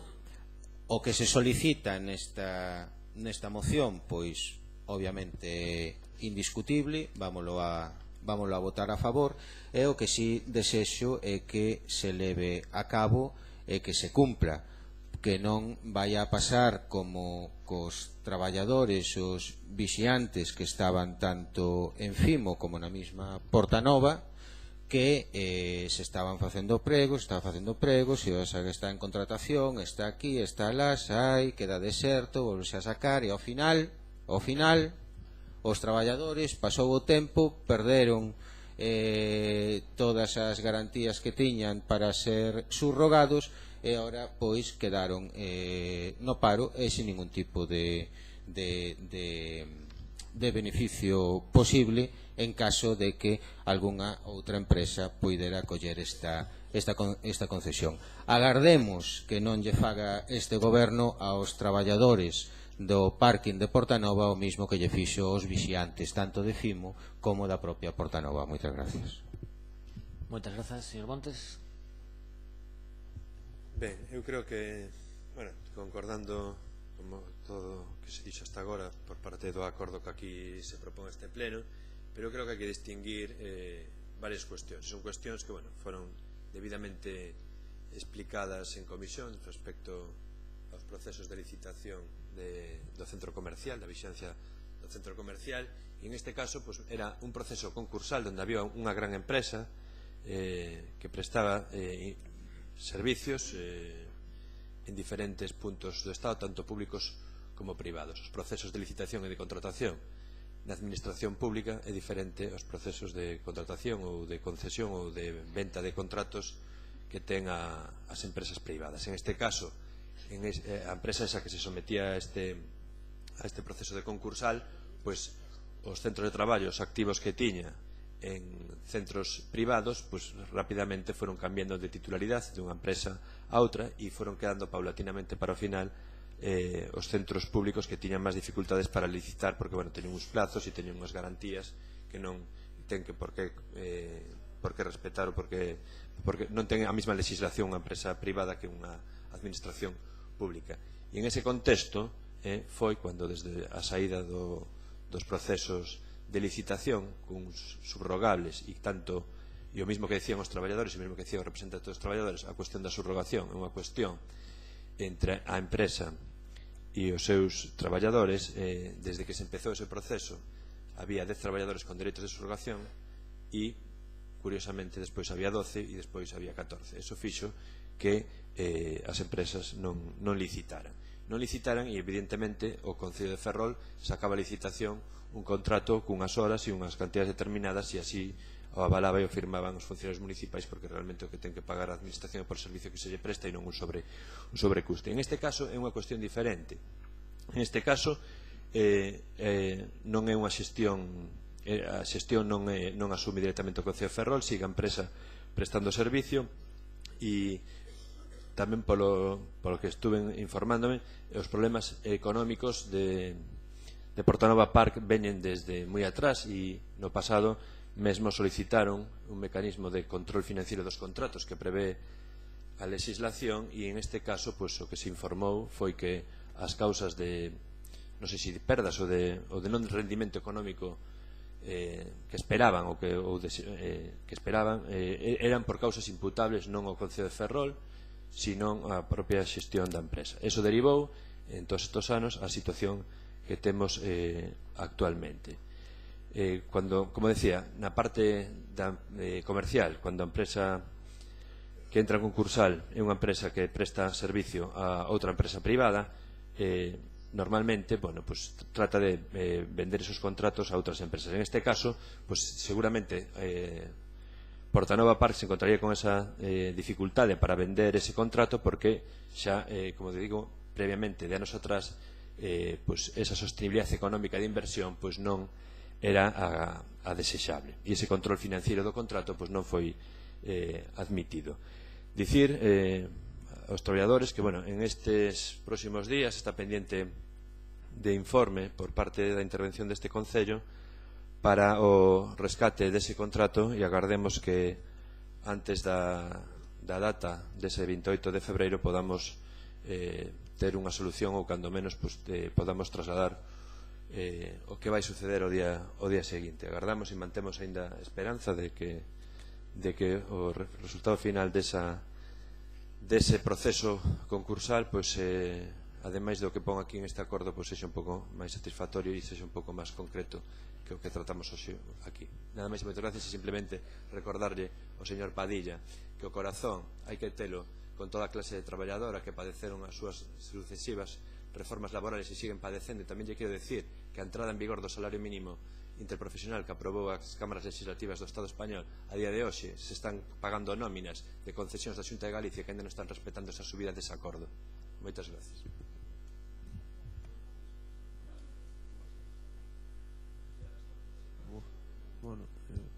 Señor Padilla. Por momentos que me estoy todavía recuperando de esta... ¿Un vaso de agua? No, tengo yo, gracias. No, de este relato tan bonito del gobierno, que es que al final, tanto que me está hablando ahora aquí él también del corazón de los trabajadores, y es que creo que en su intervención de los trabajadores, de la solución y de lo que va a hacer, ha dedicado 30 segundos. Impresionante. Eso es lo que le preocupa a usted, esto. Eso es lo que acaba de demostrar con su intervención. Sinceramente, desde el año 16 pudieron empezar ya a hacer el rescate.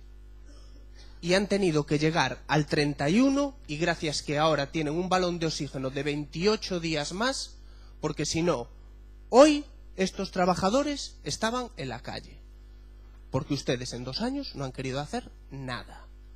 Por lo tanto, aquí, que me vengan ahora a intentar dar lecciones de algo, déjeselas guardadas. Se lo digo así de claro. O sea, yo aquí he venido con la mejor intención. He venido con un talante conciliador. Hombre,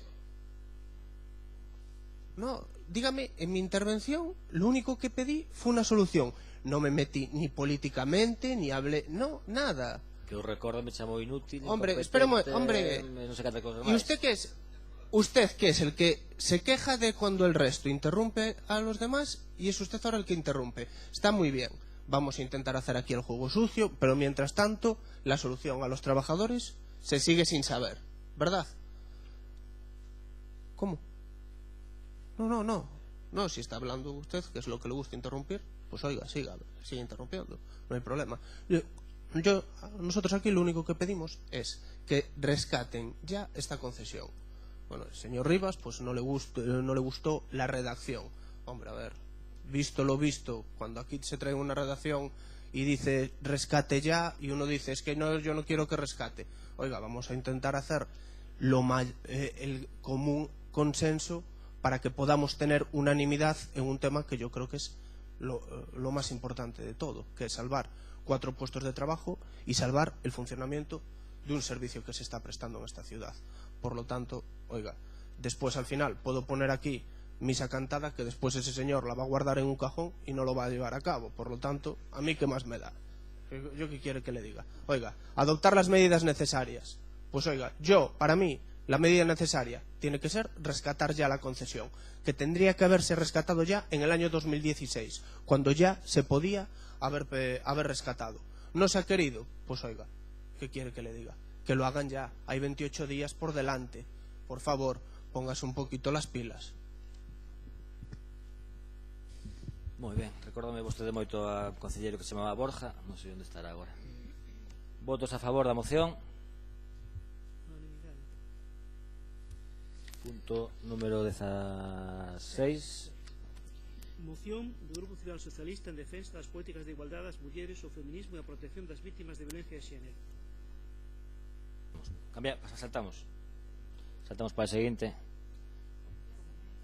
Espera que vea, non está agora. Se pode ser, veas aí un momento, a que vai defender a moción por parte do Grupo Socialista, por lo tanto solicito. Pasamos a 17 e logo recuperamos. Moción do Grupo Municipal de Ciudadanos sobre a prohibición de abrir casas de aposta nas inmediacións de centros escolares e xuvenis.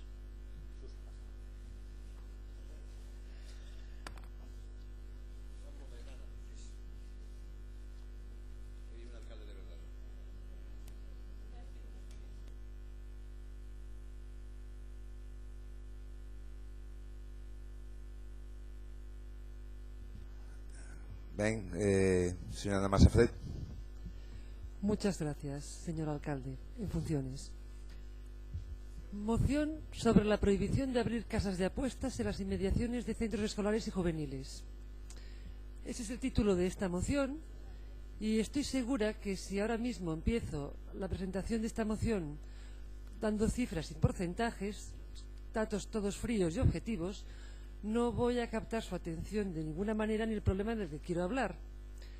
Pero en cambio, si a lo mejor empiezo diciendo 15 euros, a lo mejor, y quizás, además de no entender nada, van a sentir cierta curiosidad para saber a lo que me refiero con lo de los 15 euros. Pues mire, voy a explicarles una historia real, aunque parezca coincidencia, y realmente lo ha sido. Pero hace muy pocos días, 2 semanas más o menos, cuando esta moción ya estaba sobre mi mesa, pero aún estaba sin presentar, alguien muy cercano a mi entorno de amistades, que ha preferido no hablar en este pleno, volvía de su trabajo a las 2 de la tarde por la calle Real hacia su domicilio y se encontró a un crío.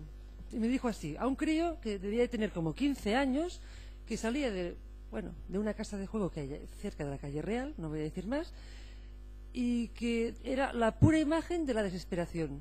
Así mismo me trasladó esa inquietud, ¿no? Nervioso, le paró para intentar venderle sus gafas Ray-Ban de última generación por 15 euros. 15. Evidentemente, mi amigo lo que quiso es saber exactamente qué estaba pasando, porque se preocupó, vio una persona joven, un menor, e intentó saber qué estaba pasando y ayudarle. Y fue muy simple. Simplemente el niño le explicó que había perdido apuestas, que no le quedaba más dinero y que quería recuperar lo invertido. Esta amistad mía le preguntó su edad, le intentó convencer que el objetivo, la manera que quería solucionar su problema no era la manera ni la solución, Y además me explicó una cuestión en la que había quedado muy sorprendido y más bien preocupado, ¿no? Que era el nerviosismo, la mirada prácticamente extraviada y de desesperación que tenía el chico ese en ese momento, que le recordó más bien a una persona que, como cuando se consume droga y está con el mono y esperando a que le den algo más para poder seguir consumiendo, y eso ha pasado en Ferrol hace 2 semanas, repito. 15 euros por unas gafas Ray-Ban de última generación para una apuesta más. Entonces, basta ya de decir cifras porque realmente el ejemplo real y crudo es ese. Hoy, además, La Voz de Galicia habla sobre un artículo también que empieza, y voy a leerlo tal cual, con un eslogan habitual en las plataformas de Internet, porque a todo esto la publicidad y esos anuncios de las apuestas y de los juegos es actualmente, increíble y descriptible la cantidad de anuncios que nos bombardean cada día en horas de televisión, en periodos horas de periodo infantil, ¿no? Y dice así el anuncio: ¿se puede vivir de las apuestas? Sí se puede, por supuesto que se puede, pero como todo en la vida, a base de constancia y esfuerzo. Ese es el ejemplo de anuncios que bombardean a nuestra juventud y a nuestros hijos. Hoy en día, nuestros jóvenes ven por la televisión a sus programas, en hora de programación infantil, a sus héroes, a sus futbolistas, a sus personajes famosos y conocidos de la farándula, que les animan a jugar y a apostar. Y por eso, la media de las personas con problemas de ludopatía ha descendido tan perjudicialmente en cuanto a edad en nuestro país, ¿no? ¿Qué pedimos en esta moción? Son varias cuestiones, evidentemente. Hay cosas que nos van a desbordar, no dependen de nosotros, pero sí concienciarnos. Y por un lado, primero, instar a la Xunta para que modifique el plan sectorial, objetivo primero para poder hacer lo que después proponemos también, para incluir la prohibición de apertura de salas de juego en las inmediaciones de centros escolares, institutos, centros juveniles y zonas de alto tránsito de menores de edad. Segundo, instar al Concello para llevar a cabo un estudio preciso para la planificación urbanística a fin de prohibir también esa apertura de casas de apuestas y juegos en proximidades de centros y lugares donde haya menores, ¿no? Y finalmente instar también al Concello para desarrollar campañas de concienciación tanto a los padres como hacia los menores sobre los riesgos del juego y de las apuestas. Pedimos, en este caso, además, el apoyo por unanimidad de esta moción de todos los grupos políticos y, además, si esto fuera así, la inmediatez, por lo menos, aparte de instar y de llevar el estudio, aún sabiendo que estamos en febrero, prácticamente ya, mañana empieza febrero, también lo que pedimos es que puedan empezar de manera inmediata esas campañas de concienciación, porque vemos que en Ferrol lamentablemente hacen falta. Y sobre todo, lo que no me gustaría tener que volver a oír ni que se repitiera es que en Ferrol se